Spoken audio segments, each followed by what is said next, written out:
Hello, everyone, and welcome to a banger episode of Hotline League. We officially have LTA drama and craziness to talk about after this past weekend. There's been some interesting stuff that's gone down. C9 released a video in which some heavy allegations were levied against Bwipo earlier today. I don't know how many people have caught that, but we're ready to talk about it. So we'll be doing that. And we have a wonderful guest on the show. This is the first time we've had a pro player on in a little bit. As people have known, last week I was whining incessantly about how it's been difficult to get pro players, but we have one who has joined us. We will introduce him in just a moment. But first, Cubby is here this week. Cubby, glad you could join us this week. How's it going? Going fine. It was a fun weekend of games. And yeah, it was good to have some games that went the distance and ended up being a lot more fun than week one. So that was good. How are things going for you personally? I know you tweeted that you're moving, so I feel like things might be stressful for you right now. Yeah, I mean that's relatively fine. It's the easiest move I will ever do in my life because without trying to dox myself, we're literally moving a block or not even a block, like across the street. Nice. In fact, it is the same apartment except it's mirrored in terms of the layout. Is that worth the move? We should follow up later. I don't want you to dox yourself, but I'm trying to understand why. For me personally, Travis, no. But you know, there are roommates and other parties involved, and you know, this setup has views and a rooftop, which they care about, and I don't. Okay. I would have rather been in the month-to-month lease in the same spot and not have the pain of like taking a week out of my life to move. But okay, we're moving, so yes. All right. Well, I'm happy you're happy. All right. Our guest for this episode is none other than Exyu. Exyu, I know it was maybe not the most fun weekend for you recently, but other than that, how are you doing?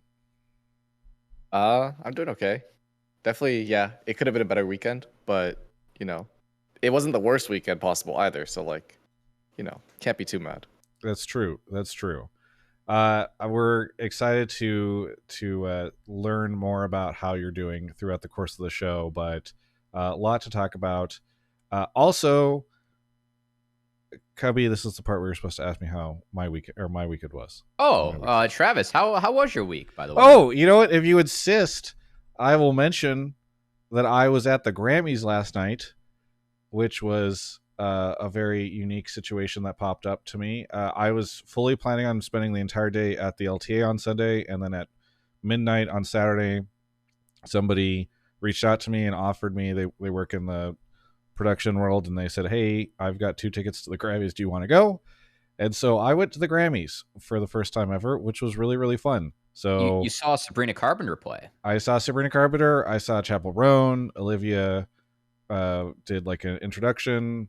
I will say it is not normally my type of music, so I was not familiar, but despite being a huge fan of all the artists I just named, the most impressive performance to me came from Doechii, who I had never heard of before, but won an award last night, and then also performed hip hop album of the year. Yeah. Yes. For artists. Yes. Yeah. She, like, it was cool because she was part of they did a thing where they introduced 5 of the artists that were up for new artist of the year, I think.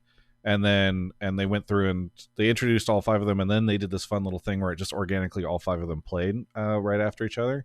And her performance was like insane. The choreography and everything was amazing. So it was really fun, which meant that I was catching up on some of the LTA stuff today. I felt a little guilty about it, but I also felt like I can make it to LTA another week. This week LTA was in the closet, so not the end of the world to miss it. And yeah, Grammys were pretty sick. So that missed some good games. Yeah, no, I did. I'm not going to disrespect our guest here, but if only the Grammys had been on Saturday instead of on Sunday. Then you wouldn't have seen the super banger Dig versus DSG match. You know? That is true. Actually, I hadn't thought about that when I made that statement just now at all. So perhaps it was good that it was on a Sunday. Either way, that was a really fun thing I got to do. So that's people always, Mark and I used to meme about how Reddit would claim that the LCS pros would get lost in celebrity culture and be bad because they had no idea what Los Angeles is like. But maybe last night I got lost in celebrity culture, so I did not see get anybody escorted off the red carpet for nudity though. So that was something that happened that I missed. So Anyway, that wasn't your +1? No, Yeah. no, that was All right. That was not my +1. All right. All right. So let's talk about this past weekend of LTA games. Cubby, what happened? Well, every game went the distance. And in terms of who won, well, we would have had a 7-game day on Sunday as both 100 Thieves and Cloud9 took their respective upsets over finalists from the last LCS split, TL and FlyQuest. And then in the best of 100 Thieves kind of smacked C9 around. So they are now the first seed for the LTA North that get to go to Brazil, a spot that Exyu is familiar with. And meanwhile, it was SR and Dignitas fighting their respective 2-1s over the opponents. As I will say, I thought Lion was going to win that series. And then Palafox just decided to go Super Saiyan in Game 3. And then for DSG, I thought DSG actually played a pretty nice map. But I favored Dig's. I favored Dig going into that series, and Dig ended up finding the 2-1 in the end. Yeah. And just were able to pull off more plays from the. But I mean, honestly, we had 4 competitive series, and it ended up being a pretty fun weekend of few surprise results and a league that looks a little bit closer towards the top half than what a lot of people had it going into the year, including myself. So yeah, I was going to ask that's Cubby. good. So you had 100T and C9 at the top of your power rankings. If I go back and rewatch the video on my channel, Yes. right? Yes, very much so. I had them up there, 1-2.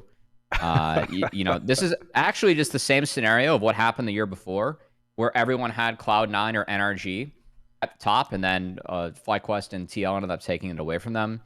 This time around, it was those teams, C9 and 100 Thieves, taking down what everyone had being top 2 in FlyQuest and TL for this split. And frankly, I don't know. I hope it's good for the league moving forward. I expect that we'll get some rematches when we are going into this like giant bracket, right? And we'll see if C9 and 100 Thieves can find wins again against those teams in what I expect to be pretty likely matchups, actually, as we go to Brazil and send these teams. If TL and FlyQuest can make it there, which I still think that... I don't think they're not favored by any means, but... I mean, certainly more questions, I think, after this Yeah. weekend than we had expected for them. So Yeah. I get that. Exyu, how are you holding up after Saturday, and how's DSG doing? I think right after the loss, I took it pretty hard. Probably one of the worst losses I've experienced, I think. Just because that one was pretty personal, and I thought we for sure should have won, especially with the situation we had in Game 2. The team was good, though. Like, everyone is, like, very positive. One thing that's really nice is that, like, our upper management is, like, pretty involved in our, like, just our journey, I guess, and they're super supportive, Like, they were like, yeah, like, it's okay, like, we believed in you guys for the long term. Like, it's okay that you guys had like a rough split 1. Like, we still believe in you guys and all that stuff. So that was nice to hear. Yeah, that is cool. I was a little worried about...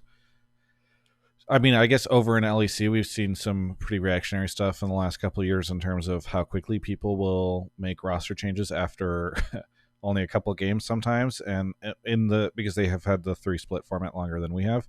And so I was a little worried about that. But it's good to hear that like there's positive vibes, at least from the leadership over on Disguised for you guys. So happy to hear that. But yeah, I mean, anything else this weekend that surprised you, Exyu? Definitely 100 Thieves being the first seed is pretty surprising because they were our week 1 opponents, so we didn't scrim them at all during the first few weeks. And then last week we also didn't scrim them, so I really had no idea where they stood in terms of like the hierarchy for the top 3 teams.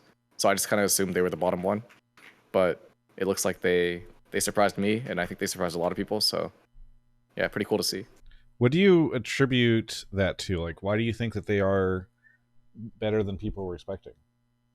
I think a lot of people just sleep on their team because their spokesperson is Sniper, and he's just like he's just hard to take seriously, you know. But Yeah. like the backbone of the team with like Quid, River, FBI, that's like a really solid core, you know. So like even though snipers out here like kind of just yapping and like taking punches from everyone, like the actual core of that team is really strong. So it makes sense that they're succeeding.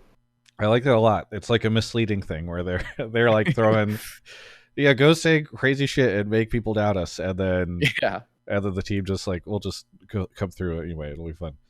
That is pretty cool. I just was really surprised by the results this past weekend and by the games, and it's exciting to see things change up. I guess we do have some people who haven't normally watched the show. Cubby, do you want to give an explanation of how call-in stuff works? Yeah, if you guys want to call in and talk to Travis, Exyu, and myself, you can go to discord.gg/Travis, join, and drop your take and subtopics or pleb topic at me, at Cubby. If it's good, I'll drag you into the waiting room. We can go from there. I only have 3 callers so far. So there's some other takes that are good, but we have a lot of room on the show for more. And yeah, I mean, it would pretty interesting week of games, quite frankly. So yeah, we'll see what people want to talk about. Yeah, I am excited to see how things go down over the course of the show. Have you heard about the the Bwipo stuff from the C9 video? Yeah, but did you see the Twitter response from Whippo? No. Yeah. Okay, I need to hear It that. kind of like debunks like all of it. Oh, you know? Travis is behind. Yeah, I'm behind the curve. I'm sorry. I was getting ready for the show. I was so far ahead of the curve that I actually got to drop the Reddit comment just to stream or like channel points towards my account. So Cubby, you Pretty want to awesome. explain what happened here, and then Exyu can explain the response. So apparently Whippo was supposed to be a part of pros, and Sven said in his interview that Whippo dropped after the loss, which is true. However, it turns out that the real reasoning behind that is that Whippo had a tattoo appointment. So he got a tattoo instead. It's kind of an ego thing to get a tattoo like that day, no? Like he's expecting to go to Brazil, so he just got the tattoo. Because like he has another week of matches and your arm is just gonna be sore. Like I've never gotten a tattoo, but I'm sure like you can't play to your full potential with a brand new tattoo on your arm. Yeah, I don't know. I know a lot of people that are into tattoos, and sometimes like you have like a traveling artist and you have to book 6 months in advance or something. So maybe I don't want to. I don't want to. Like the person's booked for the next few weeks, so obviously like their schedule's busy. Yeah. Yeah. I see. I just feel like it would hurt to play with a tattoo, like a brand new tattoo on his arm. Well, I mean, like with that theory though, then wouldn't you want to get it like right after like a comp game, like in this week, you know? Yeah, but I think he just assumed. Well, I don't know how far ahead he scheduled it, right? But like, if he assumed he was going to win, then he would just have time to go to Brazil, you know? I actually see your point now. Yeah, but now it's like, oh shit, we lost. Like, we have to play another match here next week, whereas they would have a bigger break to like rest his arm, you know? Yeah. That's definitely pretty funny. Yeah, it's the ultimate hurting his ego because he's literally going to be feeling pain throughout it. So that's actually kind of funny. Yeah, like if this is like on purpose, be like, oh, it's fine. We'll just make Brazil. And then I'll all right, I'm glad that we can salvage a little bit of drama from this because I was like, oh, we've got some drama. There's some stuff going down, and then I like Lawrence's thing. I hear about this. I guess while we're on the topic of FlyQuest and C9, they are actually going to stream tomorrow, the scrims. So I'm excited for this to get 50,000 viewers and for it to change the face of LTA as everyone tunes in to these highly anticipated scrims that everyone has been swearing they are definitely going to watch and that they desperately need. So I can't wait to see the crazy viewership for this. But as a means of promoting it, I will say that it's supposed to start at 11:45 Pacific time, so in the morning. So if anybody wants to tune in, now's your chance. Prove to everyone, including the doubters like myself, that like there's a huge demand for content like this. Because wait, do you know if FlyQuest is going to stream their comms too, or if it's just like a broadcasted game? I don't think that there's been any details around it like that. Wait, Papa Smithy's in here, the right? chat. Can he tell us? Like, as a player, I'm like super interested if Papa Smithy says comms plus review. Ooh, comms plus review. That's cool. Is it cool? What do you think of it, Exyu? Because you're the pro player and I'm the negative Nancy in this situation.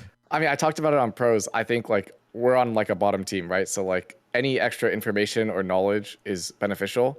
So for me, like I think Aspire is probably the best jungler in the league.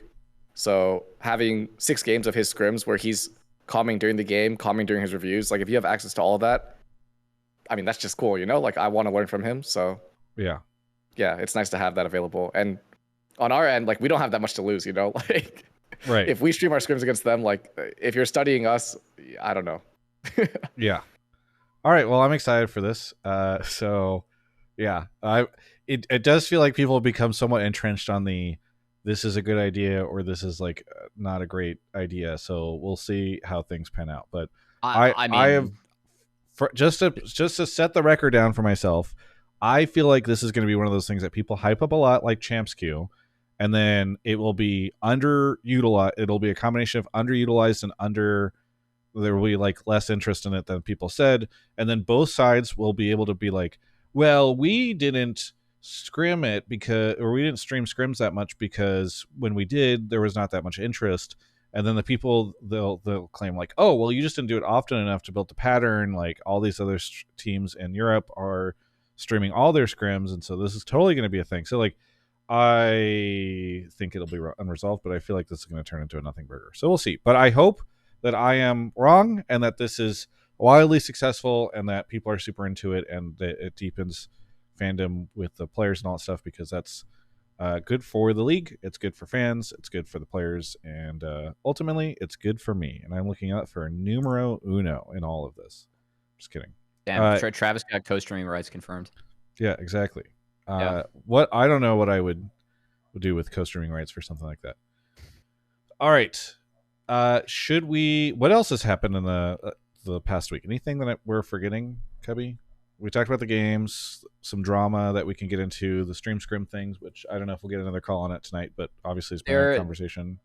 Yeah, there was a tier 2 org that was supposed to have a really strong team that was going to make an appearance that included like Dokla, Kenby, some former LCS players that are pulling out of their investment already. So those players are looking for a team. Okay. I know people get not great. The resident sleeper when we talk about tier 2, but I just want to ask, Cubby, do we know anything about what's going on in tier 2 this year? No.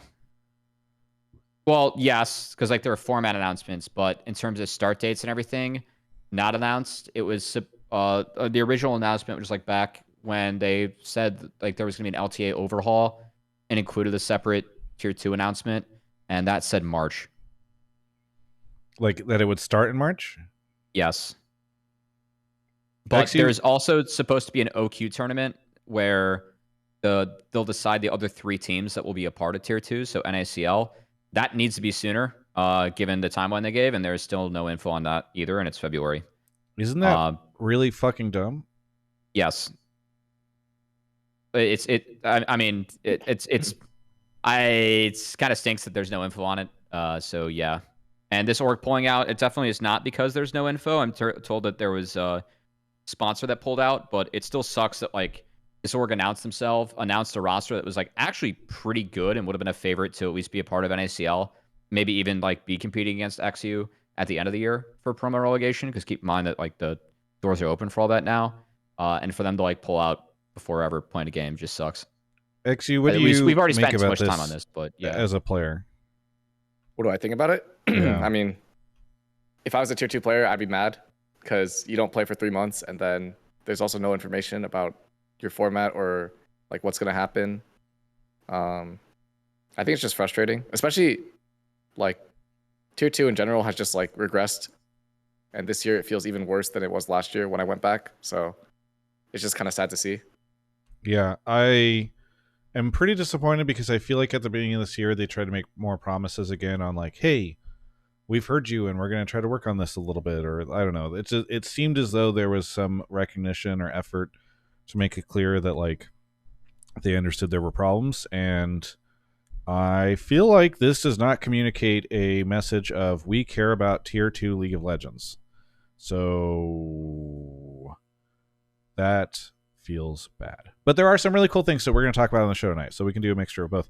I see Sharpie in chat says I'd love to talk about this as an NACL OQ team owner, so we'll see if we end up having time to talk about tier 2 stuff. But Cubby, do you want to go grab the first caller? Yeah, let's do it. Yeah. I'm hoping, Exyu, that at some point in time on the show we get a chance to talk about sort of the format stuff and how you feel about it as a team that is unfortunately not able to play for a while.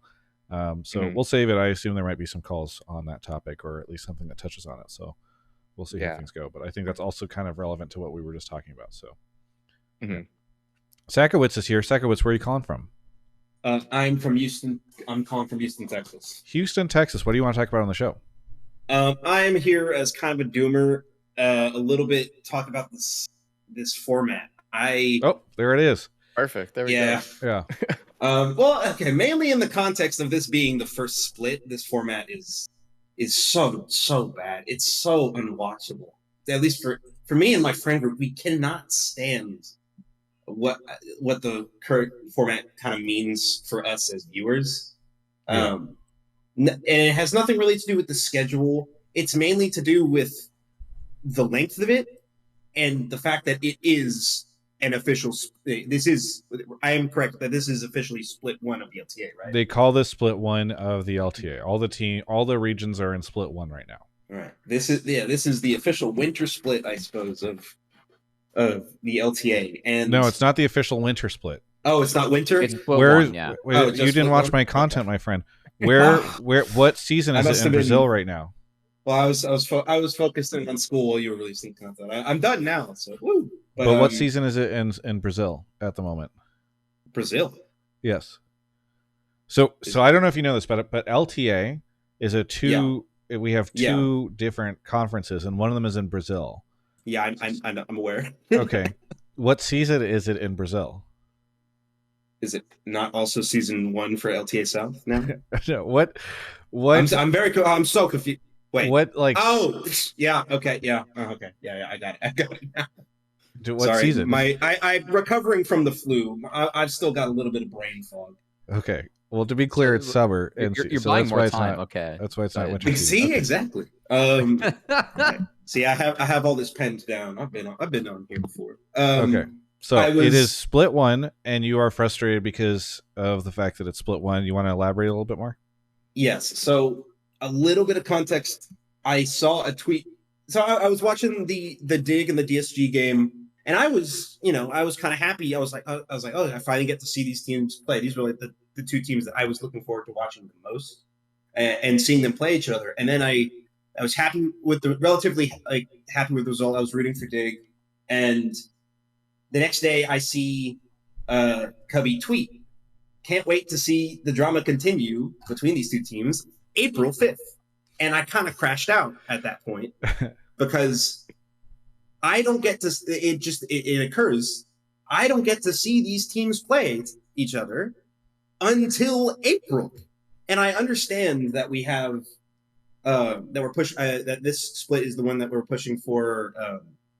It kind of like a little jump start of the season, as well as like the 3 winners go down to Brazil. The top 3 go to Brazil, and we get to see some international, somewhat international because we're all one region now, conflict. But okay, do you know what happens after Brazil? What happens after Brazil?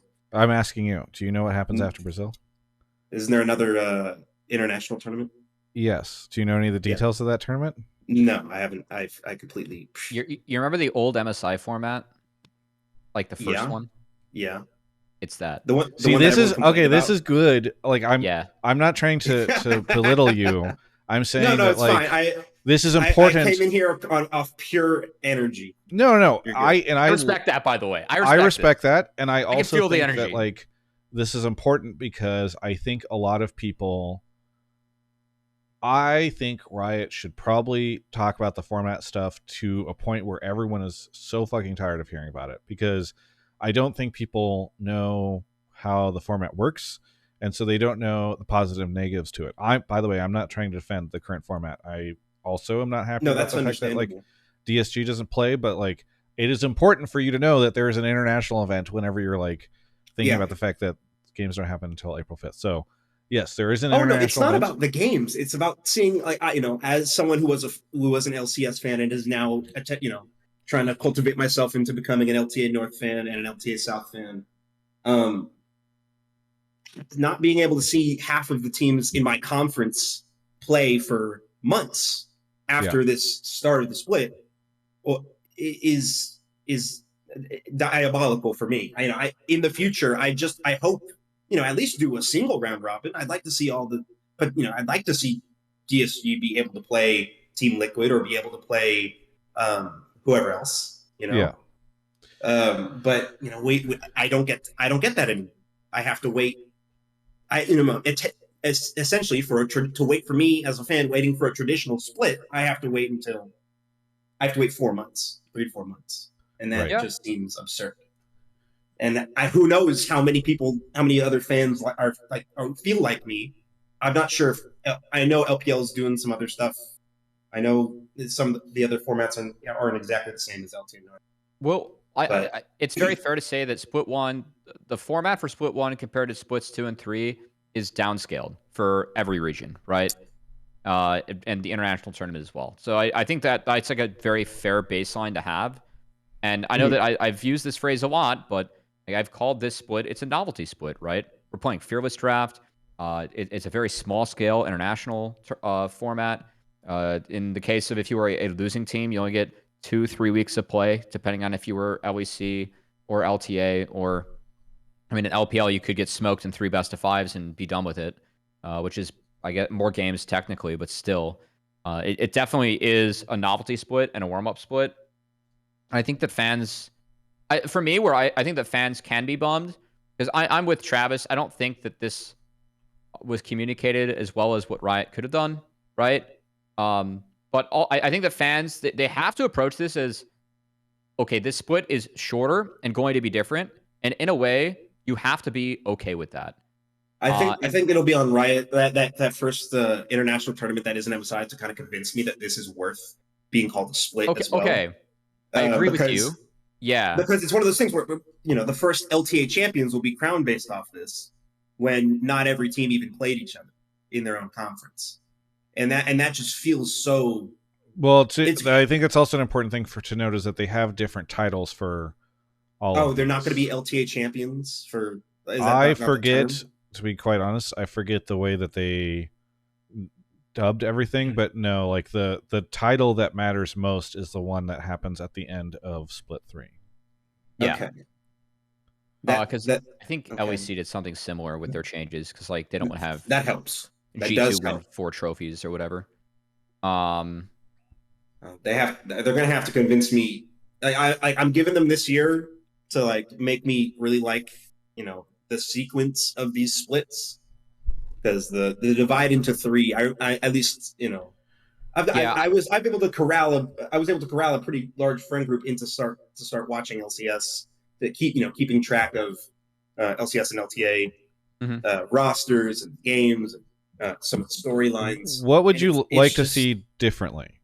Yeah, I think instead of, because obviously I understand why, if they're doing it into 3, they have to keep it shorter than the other 2 splits. But I feel like jumping right into playoffs, I would be happy with just a semifinal or even just a final, so long as I get to see all my all the teams play each other at least once, and then determine, okay, best of ones until boom, you can determine some BO5 final. I think the challenge with best of ones and everybody playing each other once in an 8 single round robin. I need to be able to see my teams. I hear you. So I think the problem with the struggle with what you are suggesting is that I think it would require us to have about 6 weeks of play if we're only playing on Saturdays and Sundays. And so this kind of always goes back to all the same format issues we always talk about in the past. Not enough time.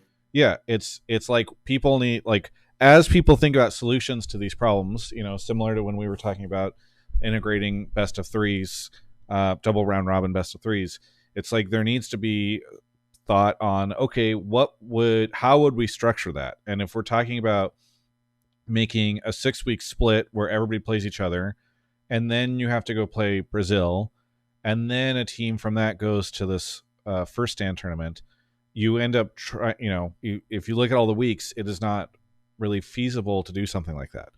So I think here's sort of where I think the issue is occurring, and I'd love to hear from from Cubby and then Exyu, especially as a player who's like very impacted by this, is like the issue.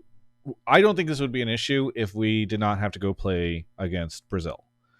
If the first split was 5 weeks long, and you just had a chance for more games to be played between everybody, maybe it would end up being 6 weeks then, because we would start at the same time as all the other regions, which I guess would be an issue because apparently for some fucking reason Valorant and League start at the same weekend because Riot can't figure this stuff out. But we started 1 week later than everybody else. Instead, maybe what we could do is we could have some sort of 6 week schedule where we don't have to go play against Brazil. And instead of sending only one team from LTA, we send 2 teams from LTA. And then instead of having an awkward five teams situation at first stand, where you have like odd numbers are just always strange, I feel like in tournament formatting, you could have 6. Me feel queasy. You could have 6, and then that would also give LTA South a chance to send a team there, and things would get better. I think the challenge there is, okay, now is this like actually an LTA league if we don't actually play each other until split 3? And so like you end up, this is part of the problem with the whole LTA structure, is things get really weird and compromised, and you end up in really shitty situations like this where Exyu here played for 2 weekends and now doesn't until April. So, but I wanted to lay out sort of the problems and how we got here before we sort of have the conversation a little bit more, just so that everybody understands, like, from a high level, why the format looks the way it does. That's what I was getting at with split 1. Like, the utilitarian like need of time is obvious. Yeah, that's definitely going to be the thing that's most important. Well, okay, so I do want to hear from Cubby and Exyu on this stuff a little bit though. Yeah. So Cubby, sorry, go ahead. No, it's fine. I mean, I think that we've may have spent too long in this. My opinion of the format is that I've said it a lot. I've always viewed this as a novelty split, and because I viewed it like that, like, we aren't getting a fully cooked split. We aren't getting a fully cooked international tournament, if we're being honest. I think that my bigger frustration is that I am someone who does believe in having 3 international tournaments. I think that is good for the game in the long run. I just really don't like the format of this first international tournament. The fact that you only have 5 teams, the top team from each region, just does not make for an appealing tournament or product for me. I'm sorry. Like, it's just not competitive. What I recommended at the start, like what I would like to see, is do, since Travis is making jokes about the northern and southern hemispheres, do an East Hemisphere versus West Hemisphere tournament. Just have those two run alongside each other, and have that be your opening international tournament for the year. You get to actually see teams that are a little bit closer to each other interact, and that could be fun. Rivals. Yeah, like, just make this a mini Rift Rivals tournament, and I feel like that'd be fine. I want to have 3 international tournaments throughout a year. However, I can see where fans are frustrated by not, like, viewing the international tournament at the end of this split, not being thrilled about it, and then just being like, okay, like, why didn't we get 2 more fully cooked, like, splits like what we've had instead of just having this? For me, again, I think in the long run, it still is best to have a 3-split format with 3 international tournaments. I'm down for more international tournaments. I'm okay if that means that you get shorter regular seasons, and that means that some teams are out early. I'm okay with all of that. My biggest frustration is just that I'm not thrilled about this international tournament. Besides that, I don't have many issues with the format for this split, because, again, I've never viewed this as a fully cooked split. It's just what it is. Actually, you've been very quiet. I feel like you should have the most to speak on about all this stuff. So I want to open the floor to you. Mostly I've just been listening to your opinions and your views. I think the thing about time, I do agree that I think the international, like, Brazil tournament, that does take up a lot of time because teams have to travel, and, like, it's just a lot of work. But I think one thing as a player that would be nice, especially in NA, is, like, just having more stage games in general. So, like, even potentially opening up, like, weekday matches where they're not in studio. I think that could be an interesting way for them to go if they want to have more matches, official matches, but not. We're gonna be streaming scrims tomorrow. What are you talking about, Exyu? Yeah, I mean, that's kind of like what it is, right? Like, streaming scrims, but, like, with a little bit more at stake. So maybe, like, grudge match scrims that are, like, have some stake to them. I don't know. That could be cool. But obviously scrims are for practice, so, like, it's hard to put stakes on it. But I think maybe the once a week, like, grudge match scrim. I feel like that could draw a lot of attention and be like a pseudo match for players. But yeah, I think the format where we played 2 BO3s and we're out till April, it really feels like shit.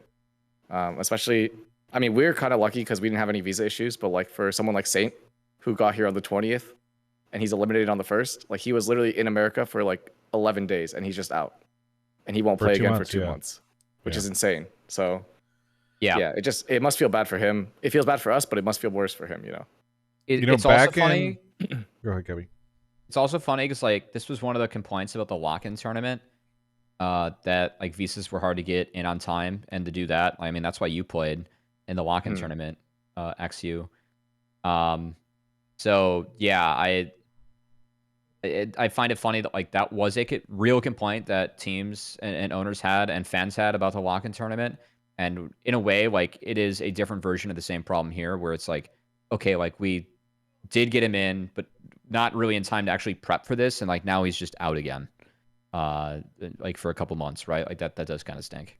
So one of the things I was thinking about earlier today when I was considering it, I was listening to the Cloud9 podcast, and well, it's not really a podcast; it's an interview between Medios and Sven with 2 people in the background. But it got me thinking about the current state and how we got here, right? Because early in League Esports history, there were a ton of tournament organizers operating a lot of different stuff. So IPL did like a King of the Hill tournament where whoever won stayed in over the course, and it was like I think a Wednesday night or maybe Friday night. There was always a match or a couple different matches, and whoever won got to compete again, and you'd see like when that team would lose and who would end up being King of the Hill at the end, and you know they got some sort of cash bonus. There were all sorts of different smaller events that were happening with bigger teams and you know maybe some of the more amateur teams.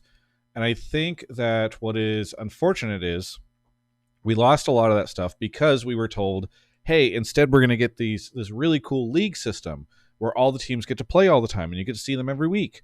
And there's going to be multiple international events. So there were only 2, but at the time there were also, in the early days, there were chances to go play at like IPL matches and stuff that happened, I think, in 2013. So there were still opportunities available for teams. And then eventually that kind of went away. And now if you are DSG, for instance, you can't do anything for the next 2 months. Like Riot's contract with DSG says you can't go compete in other League of Legends tournaments. I think that given that we're at this point now where it has evolved, where Riot is no longer sort of fulfilling the promise that they made on why they were going to get rid of third-party tournaments, it's time to bring that back. Where, for instance, I don't know, some organization who runs, let's say DreamHack, or I don't know, there's not too many third-party organizers anymore, but like maybe they could hold a Wednesday night match that happens between the beginning of February and the beginning of April, where you can watch the teams that have been eliminated, the 4 teams in the LTA, compete against maybe 4 of the top tier 2 teams in some sort of online only streamed tournament series. Maybe it's a King of the Hill, maybe it's just like a fun little bracket or something along those lines. And it is not LTA branded, and is not even Law Esports branded, but it is an opportunity for these folks to like still get a chance to play. You get a chance for tier 2 organizations to do some interesting stuff, and like somebody could go sell it. Because like honestly, Travis, you know what they need? What? Have you heard the story of Brian Scalabrine challenging the people of New York? Yes. This is what we need with the offseason. Like so all the Reddit haters, they should have the opportunity to play in an official match against DSG. But they have to pay a certain buy-in, and that's how we're going to up our salaries also. And we're going to get more viewership because all these randoms are going to be mad and they'll be like, yeah, we could beat them. So that's what we need to do. Like, we have 2 months to do nothing. That's what we need, you know? Like, all these Redditors could come challenge us with whatever 5 pre-made they want and put money on the line, you know? We'll put, like, some insane odds, like some 1 to 10, 1 to 20 shit. So, like, you know, they have, like, some incentive to do it. But, like, that would be good content, you know? Yeah. For what XU is referencing, this is an incredibly based reference. Brian Scalabrine was a bench player for the Boston Celtics who made an NBA career out of pretty much riding benches, being like an okay shooter. He'd play for like 10 minutes a game max, just make a few threes and hop out. And people liked him just because he was funny and he was unironically part of a couple like championship teams. And so he'd always get people where like that would just talk to me like, "Yo, I can beat you. Like you barely play like, in the NBA. You know, like what do you got?" So he just like you could show up to a court in New York for a day and pay to try and beat him, and like only a handful of people even scored points against him. Yeah, he was smoking everyone. Yeah. Like XD1 players, like college Yes. players. Like it was not Yes. even close. You know. Yeah, And he But destroyed that's not everyone. good practice That's for like- you. Like I like this sounds fun. I agree. Like fun it's not good content. practice, but like I'm trying to give you also practice. I mean, solo queue is not the greatest practice, and if anything, these are like confidence scripts. You know, like we're team bonding over Yeah. these. Like we're doing something as a team together. It's better than just playing solo queue in our That's rooms by genius. ourselves. You know, like we're gonna do something together. We're gonna go shit on these noobs together. You know, You're gonna get paid for confidence scrim. I was This trying might be the to- best idea of all time. I Oh my was trying to get God. you some actual like at least competitive yeah. matches. I mean, we but could do if- this for like a month and then go to Korea and like Well, work hard they for a can do month. this You on know, the like, weekends while they're not like competing. Yeah, dude, I'm not doing anything anymore, man. Like, all I can do now is play solo queue. I don't even know if we're gonna scrim. I think we're gonna try to scrim, but when teams go to Brazil, I don't really know who there is to scrim. So I think, like, our team's planning to go to Korea. That's like the plan so far. But like in Yeah. the time right now, between now and Korea, bro, let's run this. Like, I'm down. It'll be good Yeah. practice. Yeah, I just think like whether it is sort of the more comedic, entertaining stuff that you're talking about, or if it is like something where we are organizing 8 teams and it's like the top of the tier 2, which is obviously not doing shit right now, and the bottom 4 as well. Like the main problem, this kind of goes back to what we were talking about before we even got a caller, is there are not a lot of opportunities for North American players at the bottom of tier 1 or in tier 2 to get any kind of competitive practice right now. And it feels like a missed opportunity for these players. And so coming up with some sort of fun thing that allows these players to get practice against each other in a competitive environment, even if it's not on stage, even if it is something that is on a Wednesday night or at some point in time where like there's nothing that Riot wants to do and they don't have to spend any money on it. I think that is a really, really good idea. And like there has to be some answer that isn't, whether or not this is a goofy split or not, Cubby, like these guys need practice and competition, right? I think you and I both agree on that. So I don't know. think- I just think it says a lot that like for as long as you've been around, Travis, that like you're calling on like Riot to maybe change the rules and allow third parties to step up and step in with some of these teams. If Well, they're I gonna I think it means a lot that you say that, like Yeah. sincerely. I actually think like that's a pretty big statement. well, and it's because they're pulling back, right? Like Riot Yeah, I know. did this Yeah. experiment for like a decade. They have now found that it is not as sustainable as they'd hoped. And so now they are offering less. And so in my opinion, if they're offering less to the competitive player base, and when I say competitive player base, I mean literally like the top of the pro side, because they're offering them less games, less opportunities, less time to play, then like, okay, now you need to ask for less, right? Which is there should be less exclusivity for these guys in terms of what they're doing. I don't think that it is reasonable anymore to say to, I don't know, Dig or DSG or whoever else is not, able to make it through, that like, hey, you guys played for 2 weeks. Well, guess what? The opportunity, the privilege of playing for 2 weeks and hoping that you could play for more is precludes you from being able to participate in any kind of competitive match for the next 2 months. So I agree. I think it says a lot that you say that. Also throw this in the context of like being a part of the whole calendar, because if you're DSG and Dig too, and you weren't a part of Worlds, like you haven't played competitive matches since what, end of August, beginning of September of last year, and then you come here, you get 2-3 weeks to play. If you get knocked out, like, I mean, that is 6 months of a calendar year where you are only playing for a couple weeks. If you do not make Worlds, that's rough. And I do think that a calendar like that does call for, it would be good for orgs. What's the bottom line of this popular conversation that you and I both agree, Travis, like doesn't really mean much, the streaming of scrims, right? Like I'm just kind of on the board of like, hey, F it, let's do it if people want it. Exactly. Like people want more gameplay. They want more tournaments. They want more good games. It feels like you do have fans that still want this and feel starved of this. So yeah, I mean, getting more people involved and actually having big tournaments that teams like this can compete in would actually, I think, a big deal. I think that's a big thing to say, and I agree. Yeah, Yeah, as a player too, like when we went to Brazil for international last year, we played 20 stage games in a week and a half, and that was more than I played my entire LCS split in spring, including playoffs. So like, I think just getting that You're amount talking of about for stage like the tier experience. 2 thing. Yeah, the tier 2 Yeah. Americas tournament, we played 20 stage matches because it was like double round robin or single round robin into like best of 3s into best of 5. It was just like so nice to have so much experience on stage. Like the stage in Brazil really felt comfortable to me. Like I didn't feel any nerves playing there. Like I felt like, you know, I really got used to the environment. And I think that's one thing that's always frustrating about LCS, right? Is like week 1, I would say I was like a little nervous. And then week 2, I feel really comfortable, but now we're knocked out. So now we have to wait 2 months and we have to play on stage again. And it's just like, you don't ever get fully used to the stage. Whereas like in Brazil, I really felt like super comfortable on stage, you know? Yeah. Like, last look thing at Jerry, right? Like week 1 versus week 2, Jerry was much better in week 2, right? It's Yeah. still not to where he wants to be, but I think it was pretty clear that week 1 there were more nerves than week 2, right?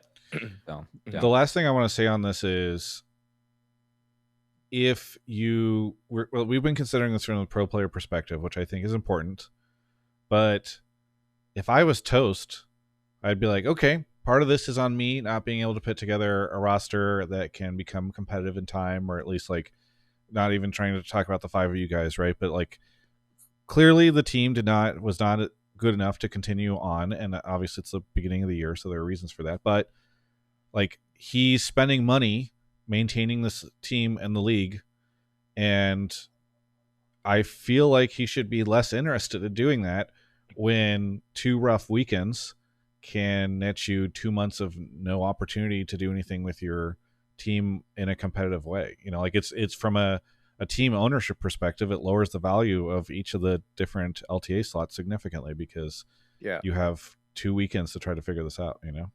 For sure, he's just doing it for the love of the game, you know? Like, financially, it makes no sense. And, like, even just, like, responsibility-wise, like, he has to manage this whole roster and, like, manage the people who manage this roster. And it's just, like, for what, you know? Like, like you said, it's 2 weeks of gameplay into a 2-month break. And then in the calendar year, there's probably, like, 10 total weeks that are guaranteed. Yeah. Maybe a little more than that.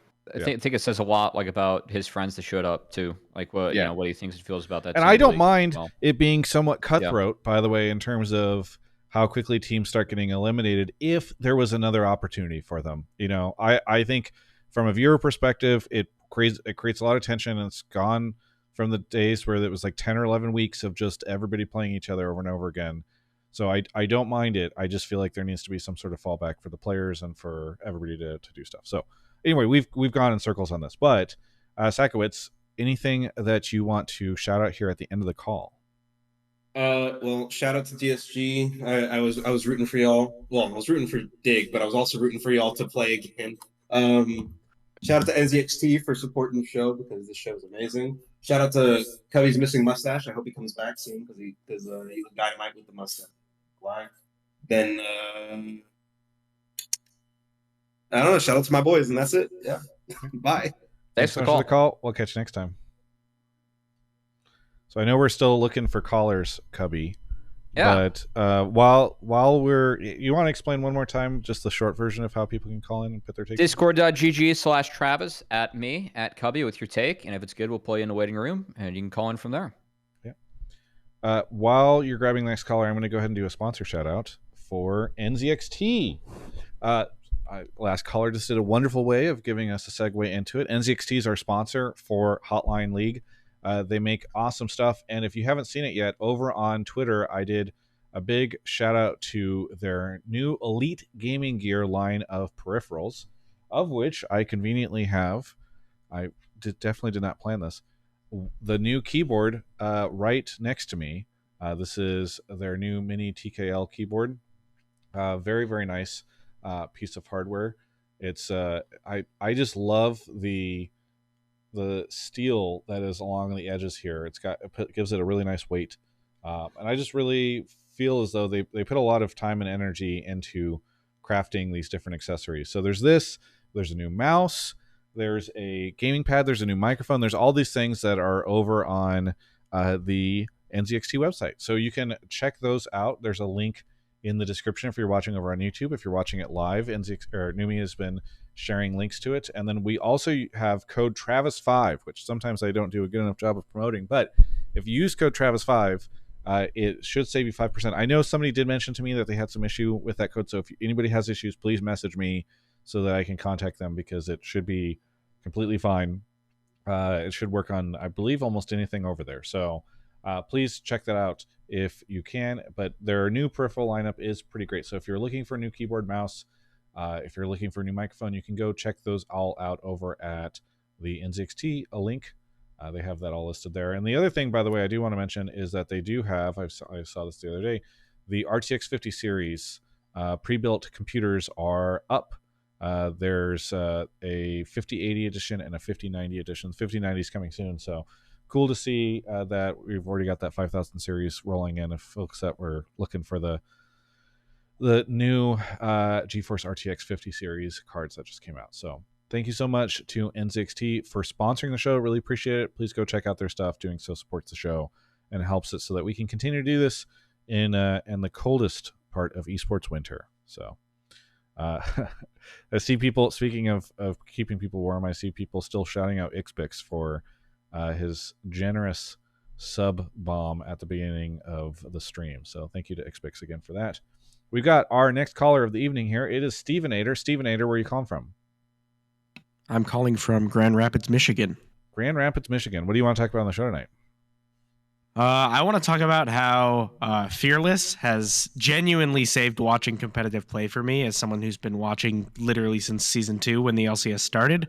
As someone who has a number of champions who I just can't stand watching, knowing that I only have to suffer through one game of them during a series gives me the motivation to continue watching when otherwise I might click off or stop watching the series. Before we get any further, can you explain to me why there are champions that you can't stand watching? I guess because there's never been a point in time in watching all of League esports where for me where I'm just like, I can't stand watching this. My eyes are bleeding. I mean, like, part of it is like I'm a League boomer, right? So like I hate seeing Cassante. It feels like he breaks the game.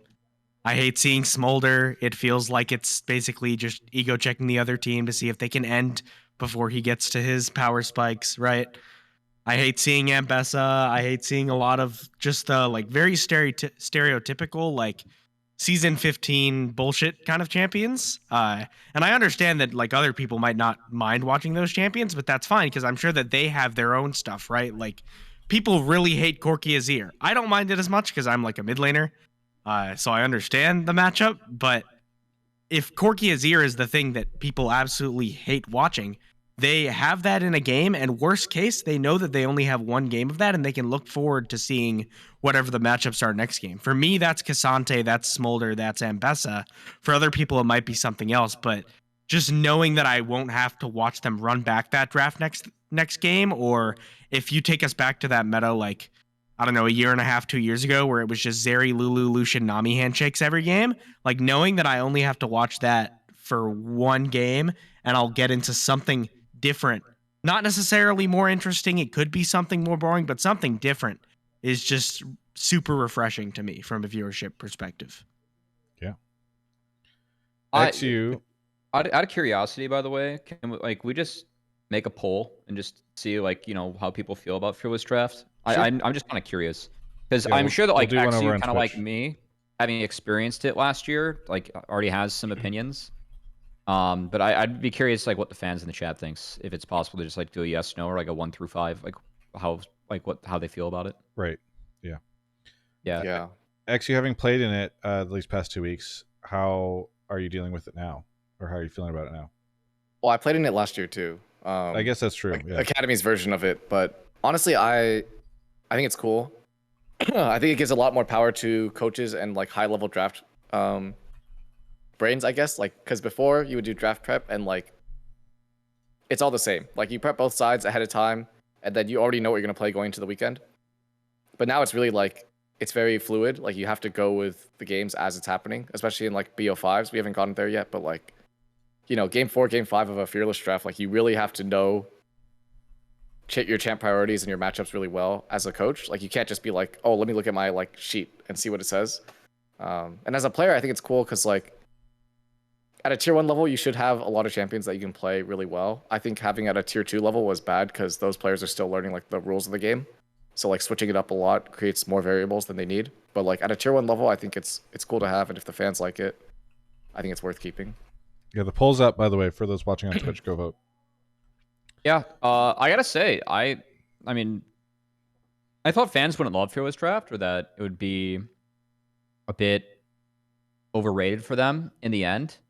Like I don't think, especially in best of threes, that it changes things a lot at all.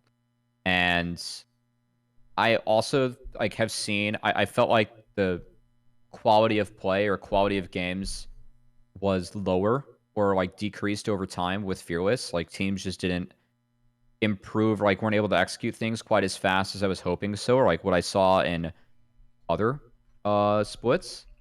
So I thought that fans like wouldn't like it as much as I thought, but it seems like Fearless as like there's been more calls to make Fearless permanent than I thought. I thought that the reaction of Fearless would be like, okay, that was fine, but I don't love it. Like I don't want to have this be how I consume League permanently. And personally, I am actually still for more bans.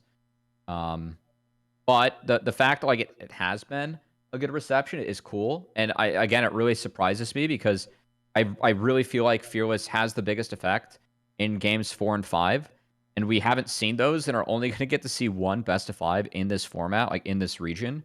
Whereas LPL is doing it every single game with their best of 5 format just for groups, which I also think is a lot. But for me, with Fearless, I actually think the best way to play it is just straight best of 5s.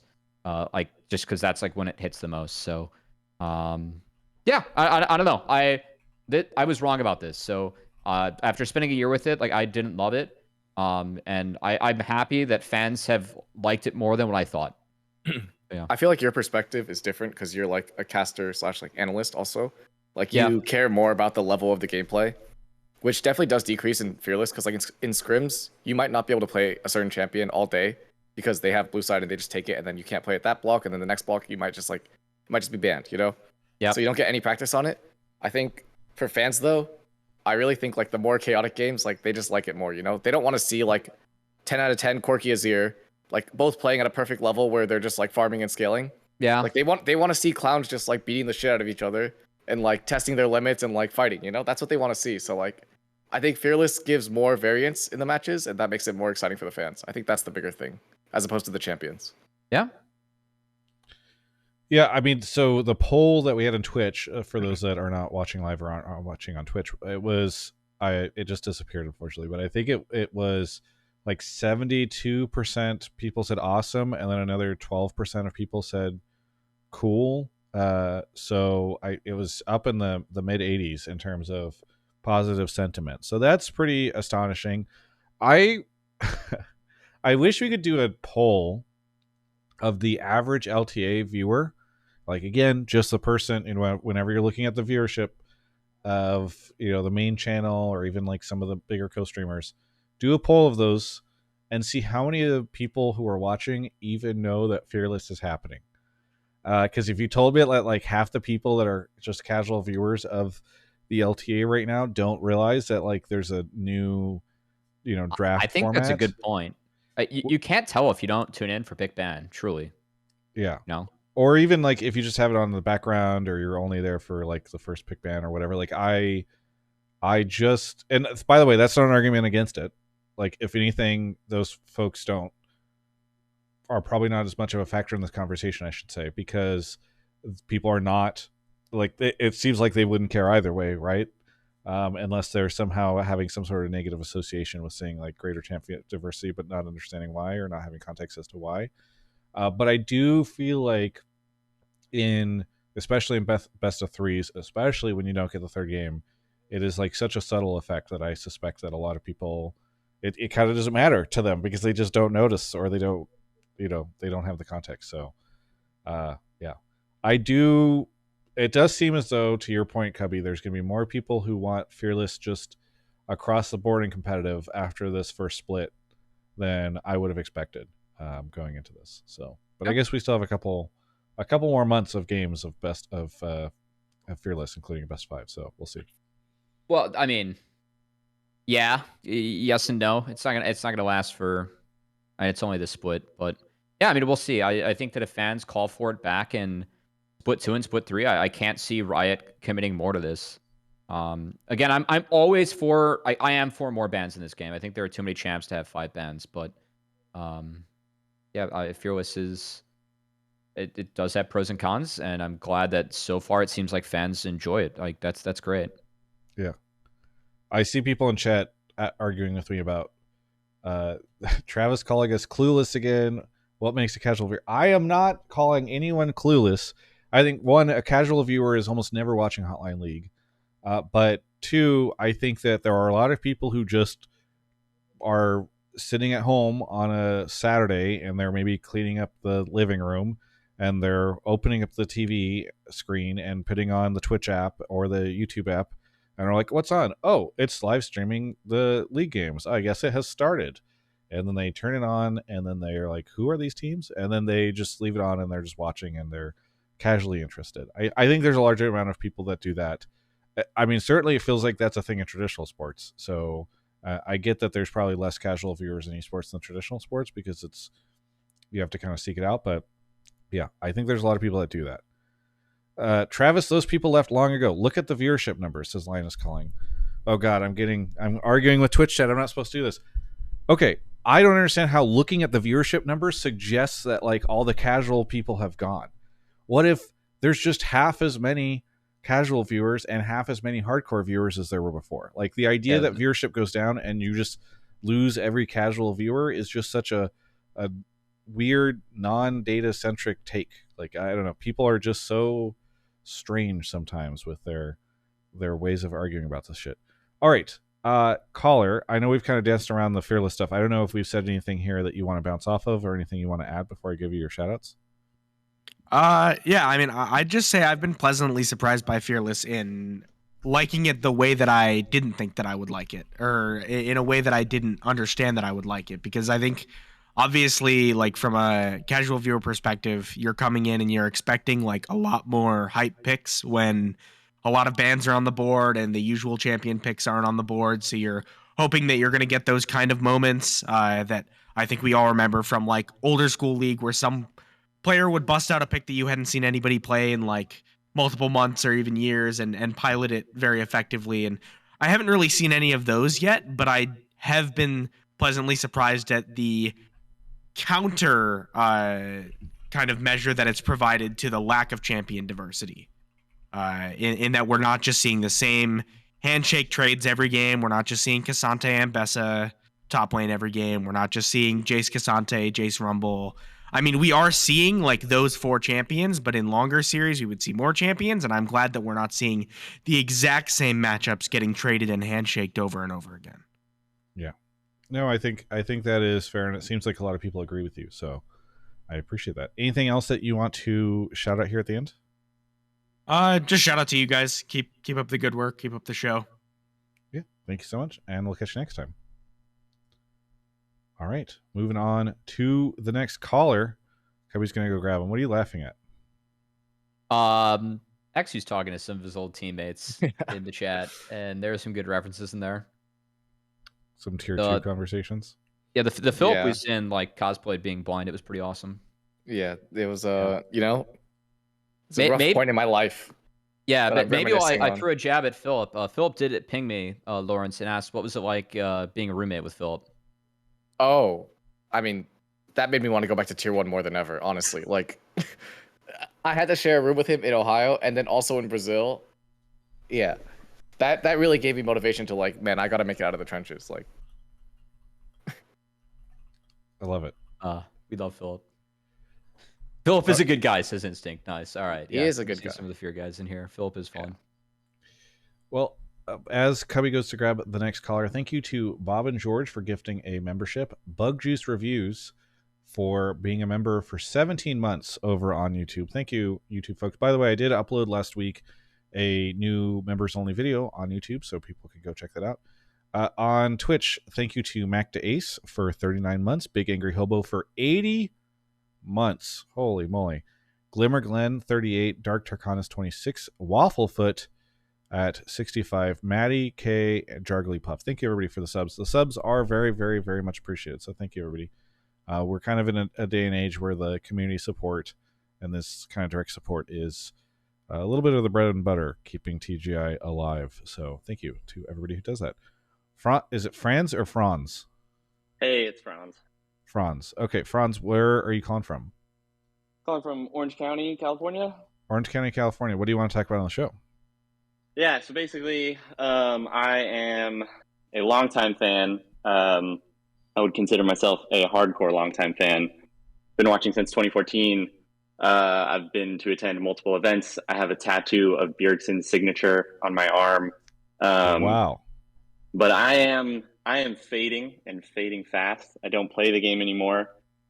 I like watch very, very casually. And the sole thing that is keeping me tied to the North American scene is my man GeneralSniper on 100 Thieves.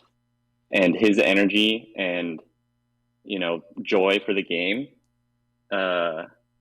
is infectious and gives me sort of that feeling that I had, from forever ago, season 4, 5, 6. And I think the other orgs need to take note of like the type of player they're recruiting. We have so many names. I have no idea who they are. And I, to put it bluntly, do not care to get to know who they are because I know they're going to be gone in 2 seconds. Do you know who Exyu is? I know Exyu. I know Exyu because I saw Exyu play live last year in LA, and that was fun. And I think I saw him with. Nice yeah, no, I think I saw him with his family, and it was really cute. His family was so happy for him because he won. I passed the random check. It's actually. Yeah, and I know him because he got snubbed by Dig and replaced by Spica. And, I followed Spica from and I was beefing your boy, so Wait, you were beefing my boy? Who were you beefing? Yeah, Sniper. For the match, we had our little back and forth. Sure. You know what? I watch mostly YouTube highlights at this point. Okay. You say you're a hardcore you're fan. not actually a Sniper fan. That's what I'm hearing. Yeah. You say you're a hardcore fan, and then you say you watch mostly YouTube highlights at this point. Yeah. What I'm trying to convey is I'm fading and I'm like nearly gone, and the only thing that's keeping me is keeping me checking on the YouTube highlights, keeping me sort of like I don't watch every game live. But I'll check Reddit every now and then, and I'm still subbed to like the LTA on YouTube. So I'll see clips, and then I'll go watch highlights. I'm not hardcore anymore. I don't describe myself as hardcore, but before I definitely was. All right. Yeah. So the couple things here. One, I'd love to know what drew you to GeneralSniper. And why did you feel comfortable becoming interested in him? Because you said, I'm not interested in getting to know anybody else because they're going to leave soon. So it's almost kind of a weird thing where, if there were players in the league, let's just set aside for a second, let's say for a second that there aren't players. But if there were, it sounds like you wouldn't bother trying to get excited about them anyway. So I guess the question is, why GeneralSniper? Yeah, I think it's a combination of course, he is a native talent. I think that's the obvious one. I think Jojo was also exciting. But maybe, honestly, he was exciting because he was cracked, super, super good and talented. But Sniper's more of his energy, dancing and his all of his voice comms. When I went to the studio and watched him play, I got pictures with 100 Thieves, and he was just buzzing after their win with everyone who was taking pictures with him. So that was really cool. And I think that comes through on the broadcast. Players who just completely let their personality shine through and have great personalities, and just knowing that he is talented and he's a native, that he probably will stick around. Honestly, if 100 Thieves leaves next year, or I honestly don't know how the format works now. So I'm not sure what happens. They're a guest spot or something, 100 Thieves. Anyways, I could definitely see 100. Honestly, no one knows what that means, so you're not alone. And I'm not. Okay, good. Good. Yeah. Honestly, I think everyone knows that if 100 Thieves fails, someone will pick up Sniper. I think that feels obvious to me. I'm sure Team Liquid, FlyQuest, and Cloud9 are eyeing him for the future. I would not be surprised to see him on one of those rosters in the future. I think he's proved that he's very skilled. So it's a combination of those things: his personality, he's native, his energy, and he's obviously skilled. He's talented. Why don't you like Sven? Sven, I like Sven for sure. He feels like he needs to go soon. He's just like one of the veterans who's like maybe on their way out in the future. I don't know. He feels to me similar. Cloud9's in the chat. I'm sorry. No, I like Sven in general.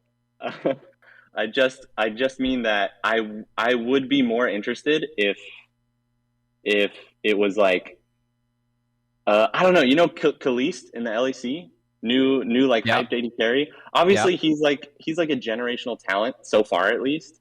So that doesn't come around every day, but just I mean that was Sven when he came up in EU, you know. Oh yeah, for sure. No, and at that time the past 10 years before maybe this last like 2 years, I was super hardcore, and I was following Sven his whole career. You know, I followed the scene very closely. Sven's just old. He's an old man. I'll put it bluntly. All right, we got to the actual point. Yeah. Okay, at least willing to admit that. All right. Yeah. I'm gonna look up. Okay, so Sven is. Is your thing a literal age thing, or is it like how long? Sven is 27. Yeah, he's younger than me. Faker is 28. Does Faker need to leave soon? No, not necessarily. Sven, to be fair, I'd say maybe is like a little bit better than some of the veterans that have stuck around for a really, really long. I know I'm like dunking on C9 players. I'm really glad Jensen is gone. Obviously, I'm a Bjergsen fan, so that's like maybe I'm biased, but like he was one that I felt was like it's time to go. You know, after the Dignitas reboot, like it's kind of in that tier where it's like, I wonder if Sven is obviously passionate and I think he works hard, but I wonder if it's time for a few more people to get a chance, you know, a few more younger people to get a chance. People in chat. Okay, but that goes against what you're saying, because you're saying you don't want the turnover. I think that this caller is actually just trying to appeal to Exyu by saying that two players that just joined Dignitas after Exyu left, he didn't like that much. Yeah. Honestly, I appreciate that. I like both of them, personally. But respect, try caller. I do think that like it's like a problem with the league overall with them killing tier 2. It makes it harder to cycle talent in. So then the older heads stay longer, and then like I can kind of see where he's coming from. You know, like he wants like new and exciting talent. But like, even for myself, I feel like I was in the last generation of like people who could actually go through the full pipeline and make it into tier 1. Like, how do you make it into tier 1 now? Like, it's so difficult, and so there's not a lot of people who are like trying in America. So there's not going to be anyone to replace these players. So they're just going to be here, you know. Yeah, sadly, kind of true. Also, but that is, to me, that's not necessarily a reason to stop watching. Because I think you can still enjoy, like, okay, let's go under the premise that LTA is dead in 3 years, and we've got 3 more years of this, because eventually, you know, all these old heads are going to be too bad, and we won't be able to replace them, and it's just dead. Like, you know, Franz. I don't like it should. That should give you 3 more years. Like, if you like Sven as a personality, and your call was mostly about like, hey, I want players with good personalities, Sven is still there, and I don't think Sven is like, you know, he's not going out there and feeding in lane over and over again. So that's true. I think part of, you know, it's funny that you call in, especially around Sniper, because I had tweeted today, I had quote tweeted a tweet that somebody had made about how Sniper, it was like a video Sniper and Impact like interacting during champ select in a very funny way, where they're like making gestures at each other, and it's very clever. And I was just talking about how I feel like there's so much personality in the LTA right now, and there's a lot of people who are worth, you know, watching. And it's not even that, it's also players who I think previously were pretty quiet and were not as engaging have become more engaging, both on their own, but also because they are like reflecting the vibes of other people. You know, like Impact, somebody who I think has mostly been like head down, keep his job. If you watch some of his interviews, sometimes he'll say some fun stuff or whatever, but like mostly, but you get this really fun moment that has popped off on Twitter because Sniper is making faces at him and he's reacting, and it kind of plays there. And I think there are other people in the league who are fun to hear trash talk and pop off and say interesting things. Like, I don't know. I guess I'm a little more fair. confident than you are. I get his thing about Sniper though, because I feel like what you're talking about with like people reflecting off of him, I feel like Sniper really does bring like a lot of like youthfulness to everyone who he interacts with. Like he has this energy that just forces you to like join his like clown energy, you know? Like it's hard to stay like stoic and like serious when you're with him because he's just this little bundle of like energy. Like we did the draw show with him and we were stuck with him for like 5 hours and he's literally just like 1v7 against everyone else in the room.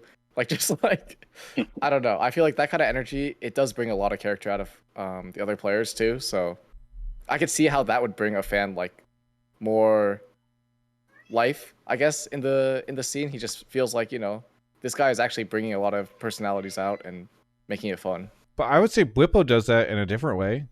No, but his is like a demeaning way, you know? Yes. Like I feel like But like it is a way.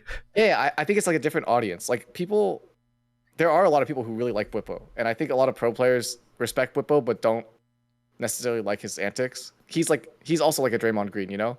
Like he's just like he's trying to make enemies with everyone else while like staying confident in his own skill, which is good for his team, you know? It's good that his team has someone like that, but for other teams, like people don't necessarily like that, I think. Yeah, I get it. I think that there are like Whippo is divisive, and I think that is good for the league, and in a similar way to the way that Sniper brings a level of levity and goofiness to it, right? And for me, as somebody who had to sit through probably 4 years of just really boring shit in the league, where players were not saying anything and the interviews were dry and they were not interacting with each other that much and they weren't having fun. Like Franz, I'm sad that you are only watching YouTube highlights now, because I do think that this is a good year to like get hype about the teams and everything. I think that people are fun. Yeah. I think this is good, Travis. You're like my LCS therapist. I'm like thinking out loud about like why I'm not watching LTA. But yeah, LTA. Excuse me. Thank you. That's fun. Sometimes when you leave and come back to things, some things change. Yeah, we got LTA now. True. Yeah.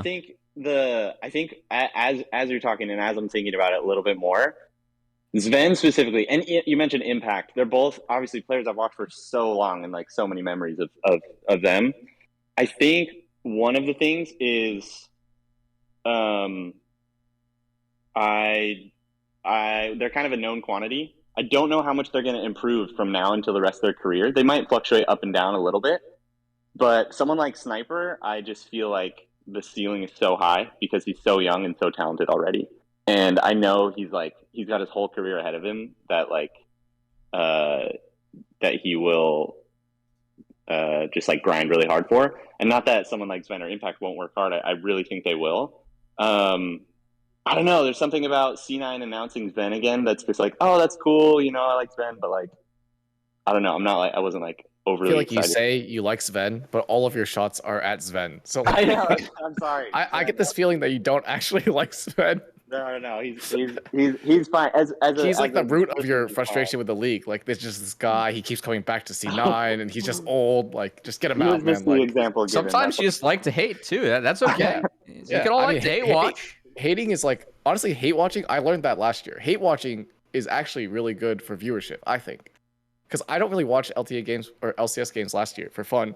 But when I was off Dig, I watched every single Dig game. Like I was like into it, you know. Like we were in Ohio, I got everyone seated. You know, we're like all like screaming at the TV and shit. Like it's fun, you know. Like hate watching is a different level of passion than and like. Instinct confirmed this. Like yeah. The old teammates. Oh my god, fear team bonding was just hate watching Dig. We watched the NRG Dig series, and that was the one where it was Game 5, and who he the Bard epic ults the throw. cannon flash. You know, like the cannon flash ulti. Oh, I and there's like a remember. Bard ulti, I was so livid. I remember just like screaming at the TV. All of us are sitting on the couch watching, and it's just like I was completely fuming and Dig won. So I remember Yeah. that, like, watching that, just like being like, oh my god, that's such a tragic way to lose. And Yeah. I just imagine you being like pissed off. No, but hate watching is fun. Like that's why when people hate on DSG or Dig or whatever team I'm on, or just me in general, like you gotta respect it. Like at least he's watching. Yeah, I said before, like, it's good if you're a fan. Like, if you're a team, you should, it's better to have feelings, positive and negative, than to not have any feelings. I mean, that's why I appreciate Bwipo so much. Is like, I do feel like it's good that a lot of people get really frustrated with him, or it's why people cared when C9 put out the video that said that he dodged pros, because they're like, oh, see, look, he talks all this stuff about being confident, being out there, and then like, look, the moment he loses, he's out. Obviously, it ended up getting corrected, but I honestly think that if somebody had said, I'm not going to name a name, but if somebody had said that one of these newer players on a bottom team dodged pros because they lost, like, it would not probably even make it into the cut of the video. So I just think that stuff is good, and I don't know. I personally think there's a lot of personality and a lot of fun in the league right now that there hasn't been previously. And I think that, Franz, I don't fault you, because I think many of us who have watched the league for a while got kind of bored of it over a couple of years in terms of the player personalities, and said like, oh, there's just no player personalities, and have sort of decided that as like a thing, and yet have not updated their priors, I guess, on whether that's the case. Like, now, one thing that anybody who thinks that the league lacks personality right now, I would go watch the LTA draw show where all the players are staying in a circle, and like Jet's interviewing them. It kind of starts off a little bit boring, but eventually, I think it's Jet, eventually they all sort of start like poking fun at each other and shit talking, and like Sniper's part of that, right? Which is, to your point, one of the reasons why he's really good for the league. But if you go watch the surprise test that I did, Sniper's in it, but also everybody else, I think, is poking fun at a bunch of things and having big reactions and are funny and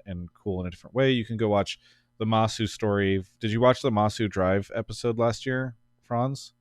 I did. Yeah. It was great. Like, I think that's a cool way to root for Masu, and he's definitely a bit more of a low-key personality, but like, he's got an amazing story. So I don't know. It's kind of this weird kind of catch-22 where I feel like a lot of people have decided that there's no personalities in the LTA, so then they're like, I'm not going to tune in. And then they don't learn about the personalities that are in the LTA. And to your point, Franz, it is annoying that there is a lot of turnover in the league, and there are a lot of teams who are still continuingly like, we're going to import a player, swap them out for another import player, swap them out for another import player. But there are several teams in the league this year that ran forward their rosters from last year. And I think that is really good. Like, that increases roster continuity pretty dramatically year over year. So unfortunately, and one of those teams, I was about to say unfortunately, but one of those teams won out this weekend. So I think there's some good reasons to be excited. Anything you want to shout out here at the end? No, just shout out Sniper. Shout out you guys. Longtime fan. Travis, I have a picture with you in 2014 and 2022. So been watching for a long time. Exyu, best of luck.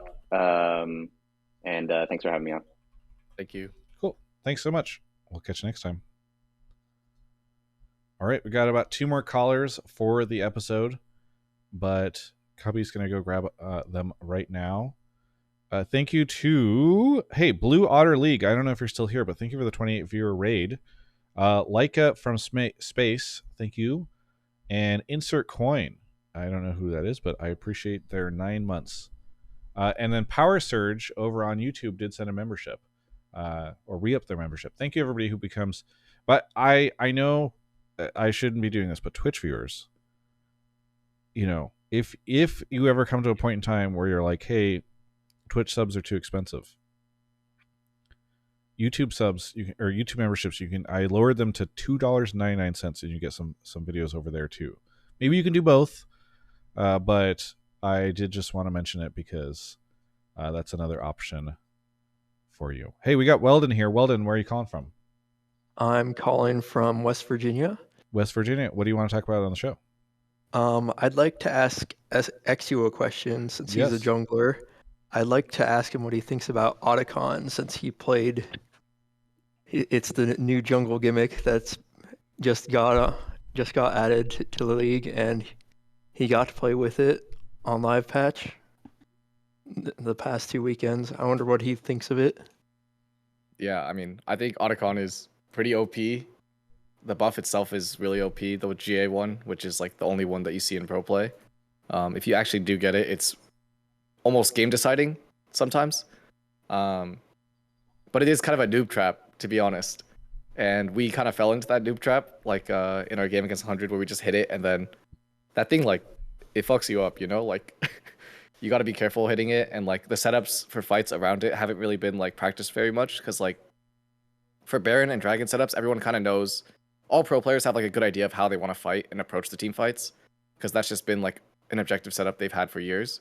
But Atakhan is in like a weird spot where like the tri bush is really, really important, or like coming from like whatever angle you decide to come from is like more unique than before. So I think a lot of teams were struggling a lot with figuring out how to fight around it properly, and we were definitely one of those teams. Yeah, I think that's a good call. I mean, like, in terms of how far objective setup has just come in League, like, I mean, Exyu, you've been taking this seriously for like 6 years now, right? Yeah, like I think probably like 5 years, 20. Yeah, 2020. Like I think for me in the last 3 years, the thing that has changed or grown the most is objective setups. In terms of, I'm maybe this is like a hot take, you know, and I'm not behind the scenes, so you're playing with more info than me. But when I watch the game at the highest level, like I really feel like objective setups are one of the biggest indicators if a team is favored or not, or like able to win games or not, whether they are ahead or behind. And that has been like really kind of like the thinking around that and the talk around that, I feel like has really just exploded and grown a lot in the last like 4 or 5 years. I don't know. I feel like maybe it's because of part of what they did to the map changes last year. Like I just ended up paying attention to it more. But it does really feel like that is a part of the game that has just like grown so much about what people talk about, like with working a team behind the scenes, and just like the importance of that moving forward. So I know that's like a little bit of an aside, but I do think that like I find that interesting, like you talking about that, just because like it does really feel like that's something that is just so big and so important now, like in playing the game at the highest level. Yeah. Okay. I know it was kind of an aside for Atakhan. I actually think the other version of Atakhan that spawns is actually more OP, but we just don't see it in pro because it's not balanced correctly yet. I do want to remind people that like grubs weren't like they were pretty weak or not really balanced for the first few like patches they were around, and it took a while for people to figure out how to play with grubs and for Riot to tweak it to make grubs more worth it. I still think that with Atakhan they need to tweak it because in its current form I think everyone would agree that it's not great. Just the fact that we only get one of the 2 forms that's supposed to spawn that actually spawn in competitive games. And I find that version a little bit more common in solo queue too. But I don't know. I just don't love the mechanic of the GA. Like, I'm still kind of against it. And it feels really weird to have... Like my thing about Baron was that Baron actually really didn't do enough damage to you at 21 or 22 minutes. And it's so weird to have an objective like this spawn in 20 and just slap you in the face. Like, that thing hits so hard. I know you said, like, it's a noob trap, but we're all still, like, learning through this objective. And, again, I don't think it's just balanced correctly yet. Well, it's because, like, you could dodge a lot of the damage. So, like, if you're not fighting anyone, it's really easy to dodge it. But as, like, stuff gets more chaotic, it becomes a noob trap. Like, and it's so narrow up there, right? Yeah, you just get in the river into between it, 2 walls. Yeah, they added a bunch of new walls there. I think it could be cool if they had, like, 2 Atakhans. Like, they just spawn both Atakhans every game, top and bot. And then, like... I don't know. I feel like that could be cool. Just like you have to decide, and you can't really like one-shot it because it's kind of tanky. Yeah. I think that's interesting. I think Cadril had a suggestion that when Atakhan spawns, all other major objectives on the map are killed until Atakhan is killed, which was an that's interesting actually idea. kind of cool. That's like super game warping though. Yeah, I feel like League hasn't had anything that's like that. it kind of feels like Riot didn't really super playtest Atakhan before implementing it. Oh, I don't also know how imagine much they do. I would be surprised if that's the case, but I also imagine it's probably difficult to test it because, like, inherently, it's going to be a huge change to the way that the map works, and everybody at the onset is going to be like, "Is this the way the game should work?" And I feel like people are going to be so biased to the fact that we've had 15 years previously of the game not having an objective like that on the map. So I don't know. I feel like it's one of those things that is kind of fair to like do as much testing as you can, release it, and then adjust over the course of the season. I will say that, like, I mean, I don't know it when they're testing of it, but obviously when you put something on the server, the amount of data you're going to get is massive. And it did feel like the window of which you could play this patch on PvE was way shorter than what usually happens with preseason patch. But I'm not, like, maybe others can help me with that one because I've never been like a go play PvE patch. Like, I always just play what's on live, right? But I feel like there were longer windows in the past where you could actually play the new season on PvE because I remember seeing a lot of people make content around that. And I think that it was only like a 3 or 4 day window this time because I only remember it when the in-houses started on the new server, right? Yeah. So maybe there's that. Like, again, I like, for me, when I look at this kind of stuff, like, again, I just want to look at it with, like, I liked Grubs being in the game because in like 2-3 seasons ago, pre-Grubs, if you picked the better early game comp, you would take 5:30 Dragon into 8-minute Herald into 11-minute Dragon, and then the real choice of the game was whether or not you fought third Drake or not. And you would see a lot of comps where you're built to fight like 15 minutes is like where you're really strong before that, or 20 minutes post, like 25 minutes post. It's like, if we can get here, we can win the game.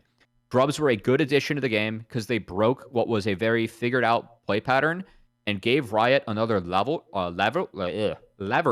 to balance stuff on the other side of the map, right? I don't mind Atakhan as a lever. I think one of the issues of the game was actually the T1 Baron. Baron, for me, teams were actually not aggressive enough around Baron. I really feel like the T1, fuck it, we're going to hit Baron at 21, was actually like a very legitimate way to play the game that not enough teams did.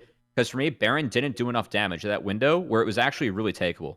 Atakhan, for me, is good because it introduces a new mechanic. It also impacts the amount of dragons that you took early on. I feel like Riot did add a couple of mechanics this year where if your team did well early on, you actually get more perks for that throughout the game, which for me is a good thing. I'm okay if you win the game early, you get permanent perks, especially if there are a lot of things in the game that like outscale you that exist, like Aesol or Smolder that Riot's introduced recently, because like those champs, you really can't outscale them, right? So I'm fine with them giving you more guaranteed strength if you do win earlier stages of the game. So like for me, from the balance perspective of like what it looks like or what it should look like, I still like it. I just think that we can all agree that it's not in the right spot now and just kind of call it a day, and then we'll judge it more like once it gets to the right spot. I don't know. That's just like how I view this one, right? I'm fine that they introduced it and delayed Baron. I actually think it's good for the game. I just don't like, everyone can agree that it's not really balanced right now. And I don't know if a 5 GA buff it like warrants that balance for that Atakhan.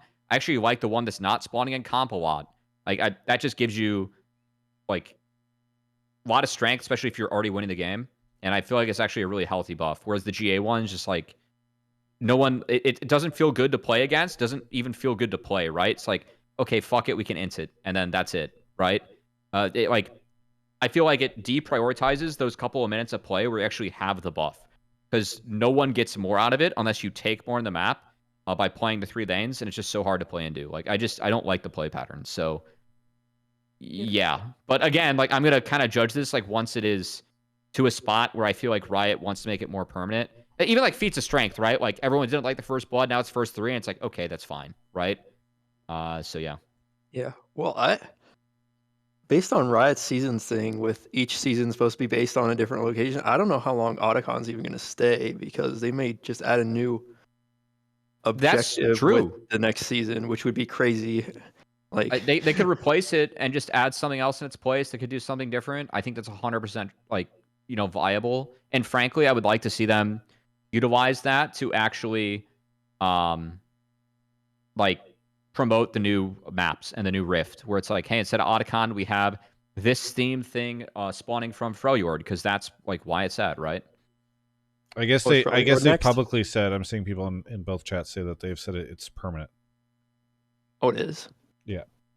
Okay, so they'll actually have time to iron it out. Then a why'd lot they more, pick that hopefully. name? I know, I'm sorry. I like Atakhan as a name for me is just like, it's kind of weird. It But doesn't. anyway. Yeah, I agree. It sounds strange for a. Yeah. But yeah, monster hunter.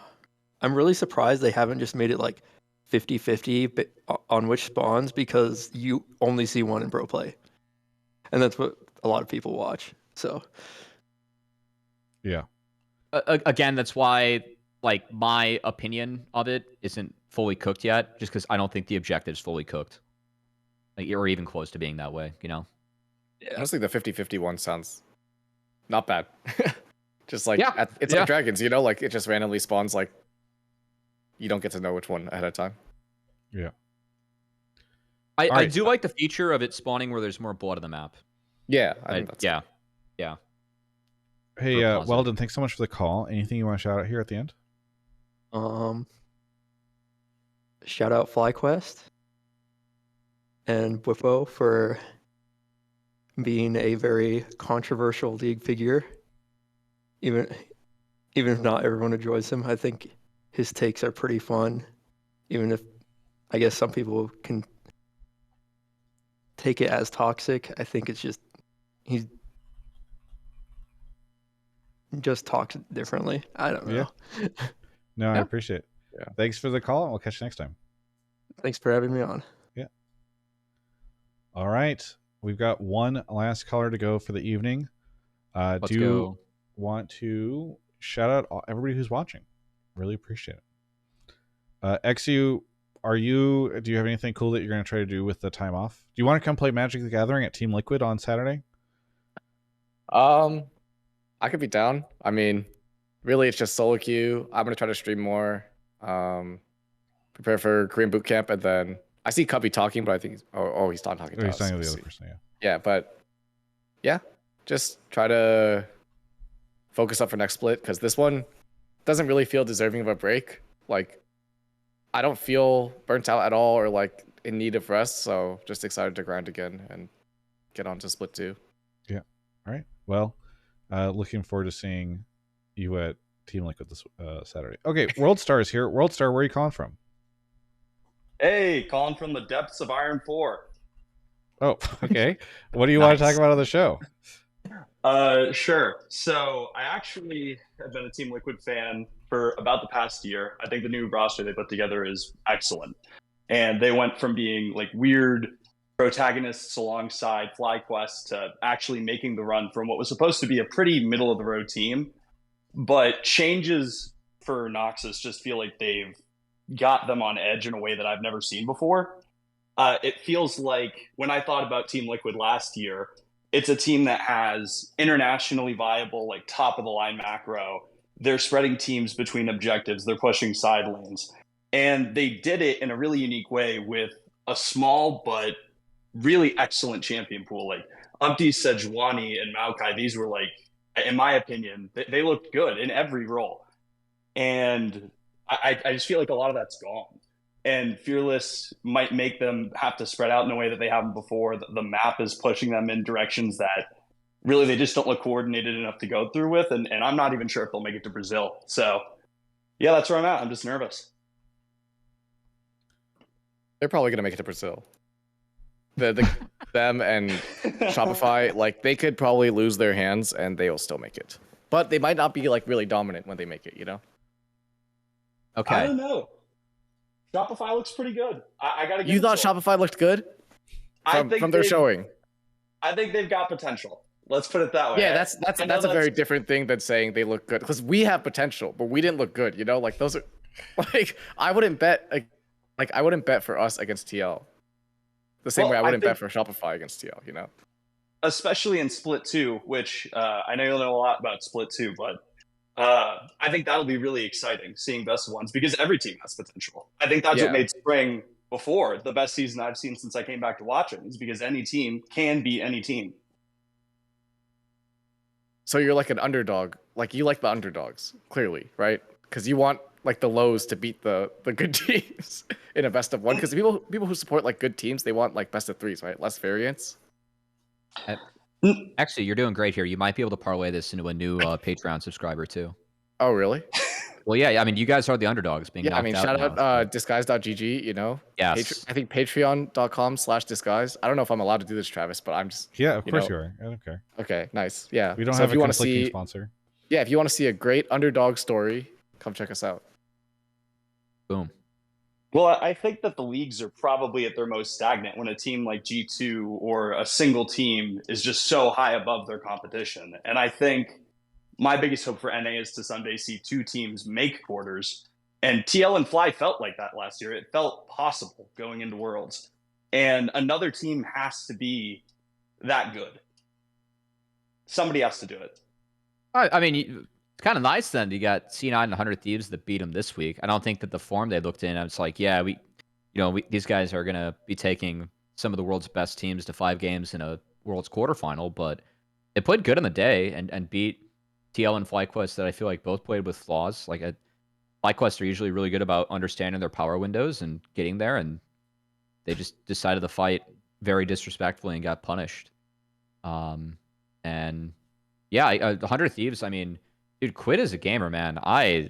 Quid's good. I think their win was especially impressive because arguably they won 3 games, right? I know they lost game 2, but it should have been a 2-0, right? So I mean, like as a viewer that's kind of gotten back on board of late, that's got to be somewhat exciting for the league then too, no? Well, I think that if FlyQuest and Team Liquid can return to form, and you can see other teams really mix it up, and you've got 4 teams so that are you want to see that actually first. That's what I want to see. I want to see the best North American League of Legends possible. That goes for the bottom of the tier teams. That goes for the middle of the road teams, top of the tier. I'd like to see NA move forward. Okay. I mean, I like your sentiment with this call. I do. I hope that we have like 4 or more true contenders. I think that'd make for a really fun split. In terms of TL, I think that TL is going to Brazil. I think that the objective changes. It's not so much that. I just think that TL actually had legitimate edge with how they played out lane swaps. And like, even going to Worlds, like the champs and how TL and FlyQuest were playing, again, a lot of their tape, it was just play 3 lanes from level 1. Like you get an experience advantage from that. I think that they were drafting top laners where you had the ability to do so. A lot of the swaps that you're seeing now, where there's a higher priority on top side, I think that is because grubs are still a little bit too strong. Like I do think that grubs need to be tuned down. And you're getting a lot of games where you might have a top laner laning with a support against an AD, or like you get weird, or like ADs in a solo lane, like away from everything. You're getting some weird combos. I think that TL, especially with a champion like Kai'Sa, that really like can compete before first base with top laners, and then also really benefits from gold and solo XP. Like they had a lot of these strats figured out that I think in the last 6 to 8 months have actually been really figured out by other teams, and a lot of them have looked towards TL for those answers. I sincerely believe this, right? I thought that they were ahead of the game, like even at Worlds, and that's part of why these teams were doing well at these events. So I want to make this less of a TL's cooked and maybe more of like, hey, other folks did catch up to TL.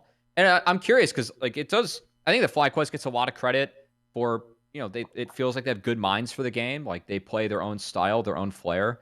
And when you have a player the likes of Inspired who feels like, he's really tough to beat in the champion like Ivern, I mean, like that is a game where, it's got a little bit more brains over brawn, right?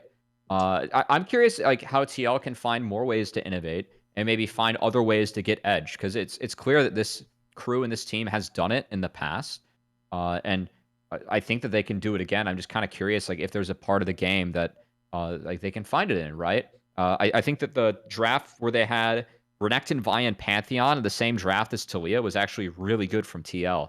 And that was actually a great use of Fearless Draft. You ask Talia in any of those scenarios to be paired with Vi, Pantheon, and Renekton isolated, you're in good shape. I mean, Renekton Talia was a top jungle duo that ran LCK for split. Like Vi Talia was extremely common. a couple springs ago. Great combo. And Pantlia was so good that like it was a bot lane back when LS was coaching BBQ Olivers, right? And that was actually picked in an LCK game. Like these are great pairings for Talia. And they had all that in the same draft where it was flexed throughout. Like for me, that's actually stuff that TL, I mean, they used Fearless Drafts really, really well in that game. And it netted them a free win, right? So I can understand you and Umti being like, hey, he doesn't look as good this season. I wouldn't chalk that up to Fearless Draft. I just think Umti has not had good maps so far. And if he plays like 10% better, then I don't see many ways that SR can beat TL, because it really did require like a Super Saiyan Palafox for them to even make it to this stage, right? Yeah, I think that's fair. And I think that a real edge that 100 Thieves, C9, Team Liquid, and FlyQuest have is a mixture of really mechanically proficient, like high quality carries, and then calculated bets who are allowing these strategies to really play out effectively in game. I sometimes have some concerns about coaching. I know Spawn still is out of country for TL and is remote coaching. I don't know if that has any effect on stage, but I think all of the top 4 teams right now, and potentially any upset teams, I think they're all pretty viable if they show what they're really capable of, or if they really, meet their potential. That's good. I feel like there was a really clear, like going into the season, I felt like there was actually a really clear top 2, top 4. And then I tiered out my tier list like 2, 2, 2, 2, right?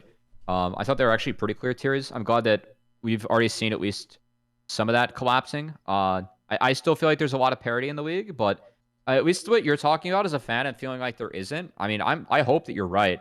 I would love to see more teams take more games off of other teams, especially coming off of a split where I think that NA, like between the performances of TL and FlyQuest, not just at Worlds but internationally, there's a little bit more faith in the region. I think that if you do get more wins and games that are decent, like NA as a region actually, I thought looked good last summer. Like I thought the games were decently high quality. Was it LPL or LCK level? No, but it was much better than LEC. Like I haven't said that in a long time. So if you can play at that level and have more teams take more games off of other people, I think that's really positive. So I kind of hope that at least what you're hoping for is right moving forward. No, it feels like watching NA and internationals like starting a cold car in the winter. You want to feel that key turnover, and you get so close over and over again, and you see TL play T1 and you think it's going to happen, or Fly plays Gen G and it's so close. But I don't know. I just need to see things really gel and see that key finally turn over. Yeah, I think that's fair. And I know we've kind of gone a little bit off of the beaten path here, but I have a lot of confidence that Team Liquid will figure their stuff out and make it to Brazil. Exyu seems to have a lot of confidence, but I have enough faith in this team. I don't think that they've fallen so far from where they were in summer of last year that they now like aren't top 4 in the league. So we'll see what happens obviously this weekend, which I should say is this Sunday, because it's only on Sunday, the games this weekend. So just so Super Bowl Sunday too. We didn't take a call on that, but yeah. IDC Super Bowl, I feel like the Super Bowl shit is overblown. You're going to have a lot of people who are very passionate about the Super Bowl and are going to say, oh no, it's at the same time as the Super Bowl, but also like there's the Grammys and it was at the same time as the Grammys. Like there's always something. I don't know. I think the Super Bowl thing is overblown, but I do think it is a little goofy that having it only one day this weekend and having it on the Super Bowl day is funny, because what they're actually avoiding is like the Valorant thing, I think, on Saturday. And yeah, so, but I've always felt like the Super Bowl complaint has been overblown, and I don't actually think that it's never been a situation. I don't think that I have seen much evidence that like, oh, when it's on the same day as the Super Bowl, viewership is down by 50%. I don't know. I just think it's goofy. But either way, do we have WorldStar any shout-outs from you? Man, long-time listener, first-time caller. Shout out you guys. Shout out Exyu for keeping, North American League of Legends alive. Shout out David Shynock, all the really cool people who make League esports content. This thing keeps everything alive and keeps people watching, so keep doing what you're doing. Yeah. Shout out to you for calling in. Really appreciate you taking the time to call in with your take. So thank you so much for the call, and we'll catch you next time. Absolutely. And Sniper missed a perfectly good opportunity to shave APA's head. Good night. All right. We're I guess it's a way to end that call. Anyway, that is also the end of the show. Cubby, do you have anything you want to shout out?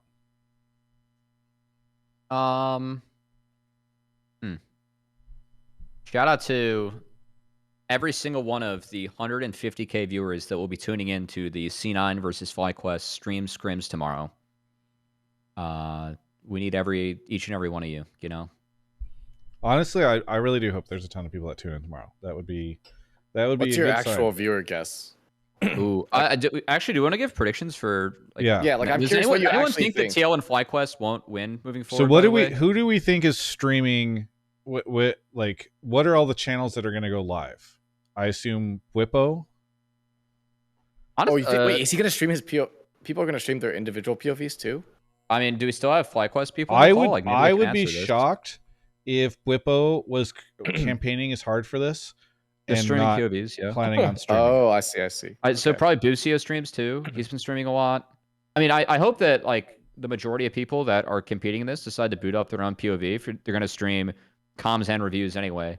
Oh, by the way, if C9 don't want to stream comms or reviews, I don't have any problem with that too. Like if teams have different parameters to like actually boot this up, I think they should sign up for everything. But just to get this off the ground, like, I don't give a shit. I mean, if these guys want to stream all their POVs, I think that's awesome. If they're only willing to like share the gameplay, then I think that's fine too. I don't think that fans should get up in arms about that. But let's just say between all the players and FlyQuest and maybe C9, if they decide to stream it, I don't think this cracks 25K. And that's just me. But I don't think it cracks. I'm going to say 25. I'll say 20 to 25K. I don't think it cracks 20. I feel like it gets 12K combined with everything. And I feel like I was going to say 15, honestly. I feel like I'm being generous. I think around 15 is so like pretty Whippo's reasonable, average viewers are 1,800. It's 8, I feel like he gets like 2 to 3K usually. He's getting at least like 5K. He gets a lot. I feel like I'm just telling you what this. I'm looking at Sully Gnome for Whippo LOL on Twitch over the past 7 days. His average viewership has been 1865.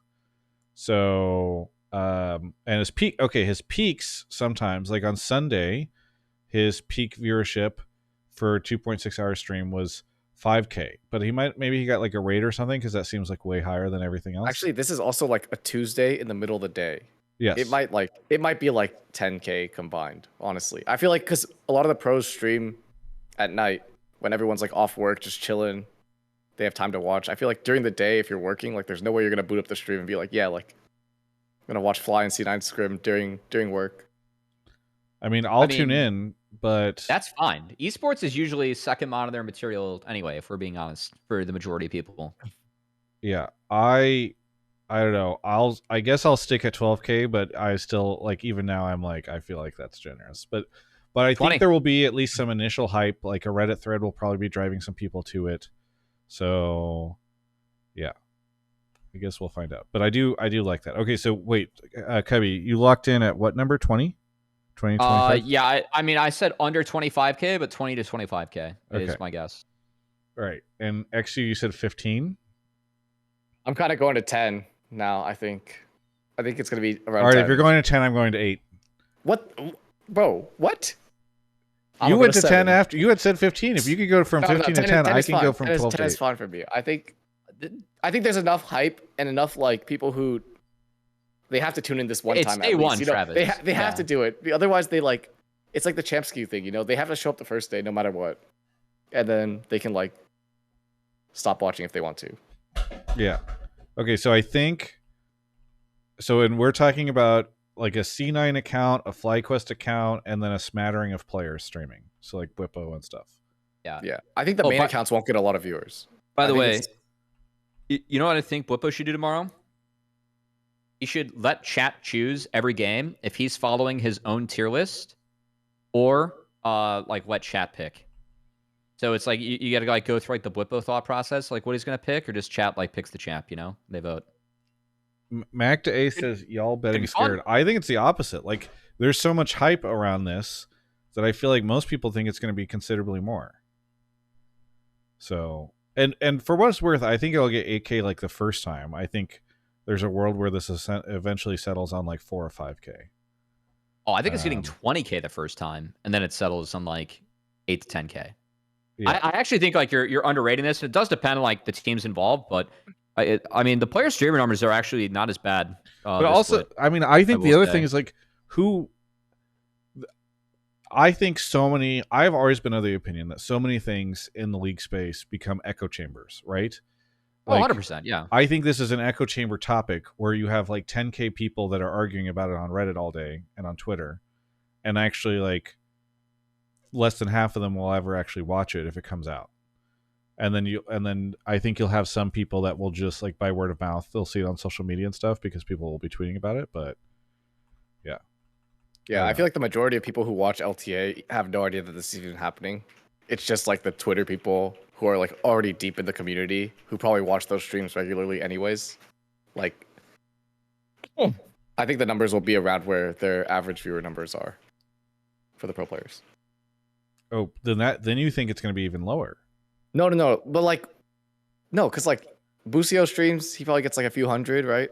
Like Blabber streams, he gets like 700. Sven streams, he gets like a 1,000 or something. Bwipo has like 3K. Inspired, I'm sure, would get viewers if he streamed. So I'm gonna just put him at like 1K. You know, even if you add all these up, add some random fans in, it's like 10K.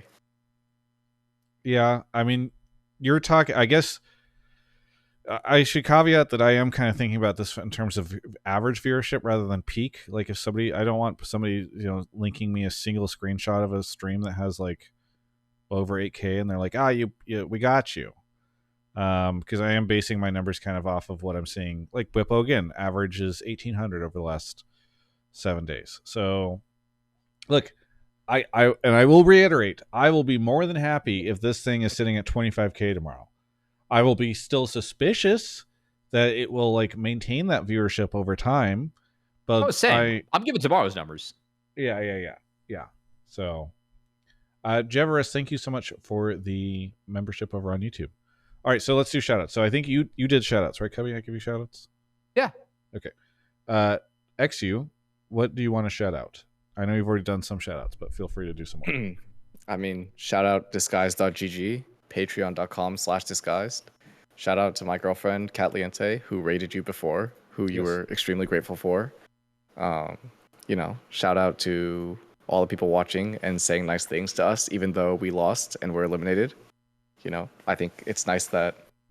Oh, you know what? Shout out to James Bakery, because he like tanked so much aggro from me on Saturday. It was very nice. Like usually when you get eliminated, everyone hates on you, but since he tweeted that thing on the Dig account, like everyone was supporting us, and it was like that's the most community support I've ever gotten after getting eliminated. So shout out to the GOAT.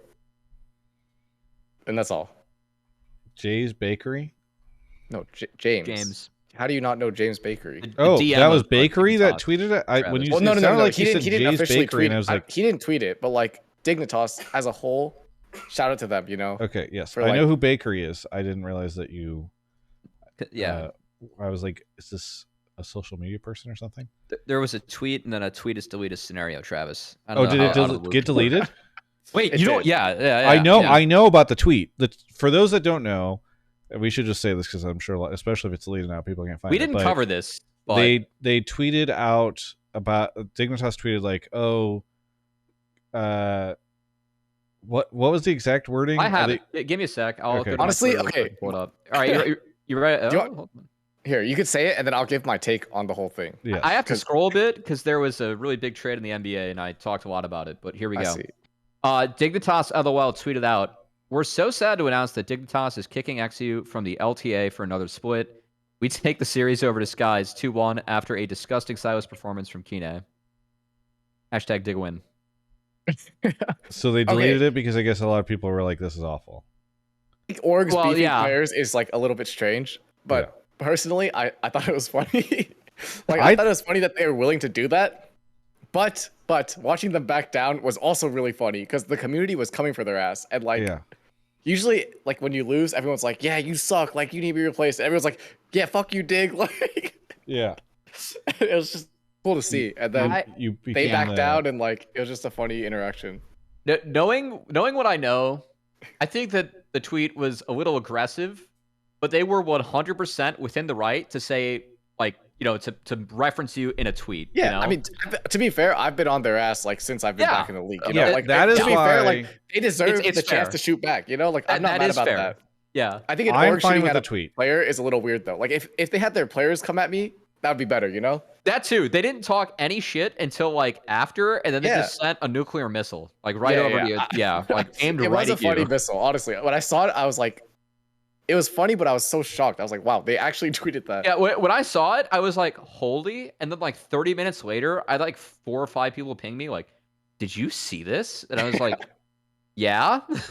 Yeah, It's like, honestly, I mean, was like it's trying to figure out how to aggressive. respond to it. Like it was Yeah. actually good. I was like, damn, like how do I even like, how do I get them back for that? Because I lost. You know, like I can't say Yeah. shit. I lost. So like, Yeah. I'm kind Yeah. of okay with it. And I'm not, I would almost normally never be okay with it, but I feel like the fact that you guys made them like the villains throughout the like last 3 weeks, 4 weeks or whatever, and like you personally were, because players get removed from teams all the time.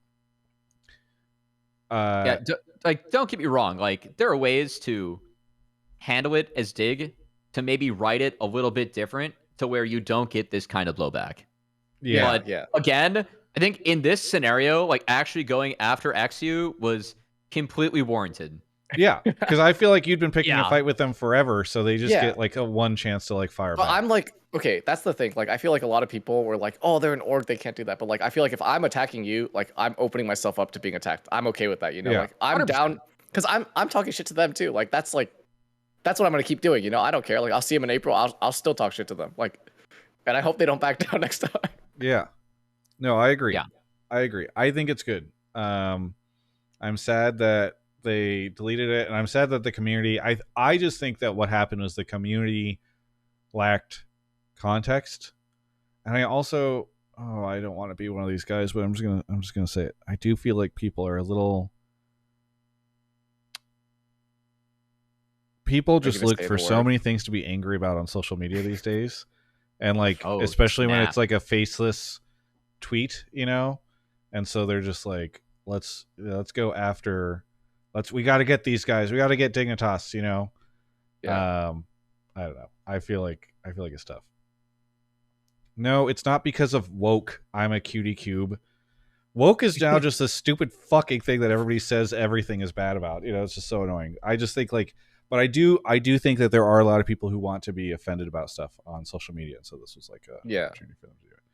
But shout out to them personally. for defending me because it was funny as hell watching them take down the tweet and like seeing everyone come for their throat. Like they won, you know. It should be like, yeah, go Dig, like we won, and it's just everyone on their ass. Like, Yeah, I mean, once they deleted it, I was like, well, it's not that bad that Exyu lost today, you know? And so you I might have kind of lost won the in the match, end. but yeah, I did Yeah. win. You know, like Yeah. also they didn't really win. Like they just got one more week of work. While like like they're not making it to Brazil either. Like let's be real. You know, like they're not making it. So like one more Yeah, week you need to of fire scrims- back. I hope Yeah, you it's fire just back. one more. this weekend. Well, I told them on the way out. Like I saw them in the parking lot, and like me and Isles were boys. Our girlfriends are really close, so we like hang out sometimes. And I was just like, yeah, like next week when you guys get knocked out, you know, we'll work together. Like it's all good. Like I'm ready for them to go into off season 2. So Yeah. Yeah. I hope you fire Oh. back next week. You should say something like, "Oh, I'd make a joke about, or I'd reply to their tweet right now, but they deleted it," or something. You know, something No, something no, fun. no. I gotta wait till April. Now, like I have no dog in the fight anymore. You know, like I'm literally out. So like I can't. the real mistake, Exyu, was me tweeting it like after game 1 about how you fathered Shaden last year, and then, you know, Oh, games I 2 and did. 3 happened. I fathered him, and I fathered him game 1 and game 2. Honestly, I was fathering Yeah. him until we decided to Yeah, run a it down. little Like, bit. if we want Yeah. to talk about that game, like we should have won that game. You know, like Yeah. we had a Yeah. free third drag. They were literally doing nothing the entire game. Game 1, they did not touch us. And game 2, they still didn't touch us until we decided to run it down. You know? I was actually so tempted to ping you, like, damn, dude, losing the Shade and Wukong, not a good look, but like he didn't actually win that early game hard enough for me. No, to, like, it was warrant so that, unreal. you know? Like Yeah. we got both drags. Like I'm pretty sure we got grubs. We were fighting Yeah. well. Like we were gonna get third drag. Like life was good, you know. And then we decided to have no mercy and lose, which is Yeah. okay. We're a new team, you know. But like, Yeah. yeah, it's okay. We'll get them next time. They're not gonna get any better, but we will. So Nice. I love it. All right. Well, on that note, I just want to give some quick shout outs. Thank you to Kat for the raid earlier. Also, I will be streaming on Wednesday the new Magic the Gathering set. They're doing a preview on Wednesday for that, where I'm one of the streamers that got early access, so I will be streaming that on Twitch. So if that is of interest to you, keep an eye out for my stream. It'll probably be more towards the middle of the day or like afternoon. So that'll be fun. Not as many interviews this week because I got distracted by the Grammys last night and went to those instead. I apologize, but I will try to come up with some content for the channel because I feel guilty that I took time off work, and you all deserve content. So I will get that to you. Might be a little bit more lo-fi than normal. And then other than that, I think that is it. I will be at Magic Con at the end of this month for those that are in Chicago. And yeah, looking forward to the games on Sunday. So we'll catch you all next time. Thanks, Exyu, for coming on, and see you next Monday.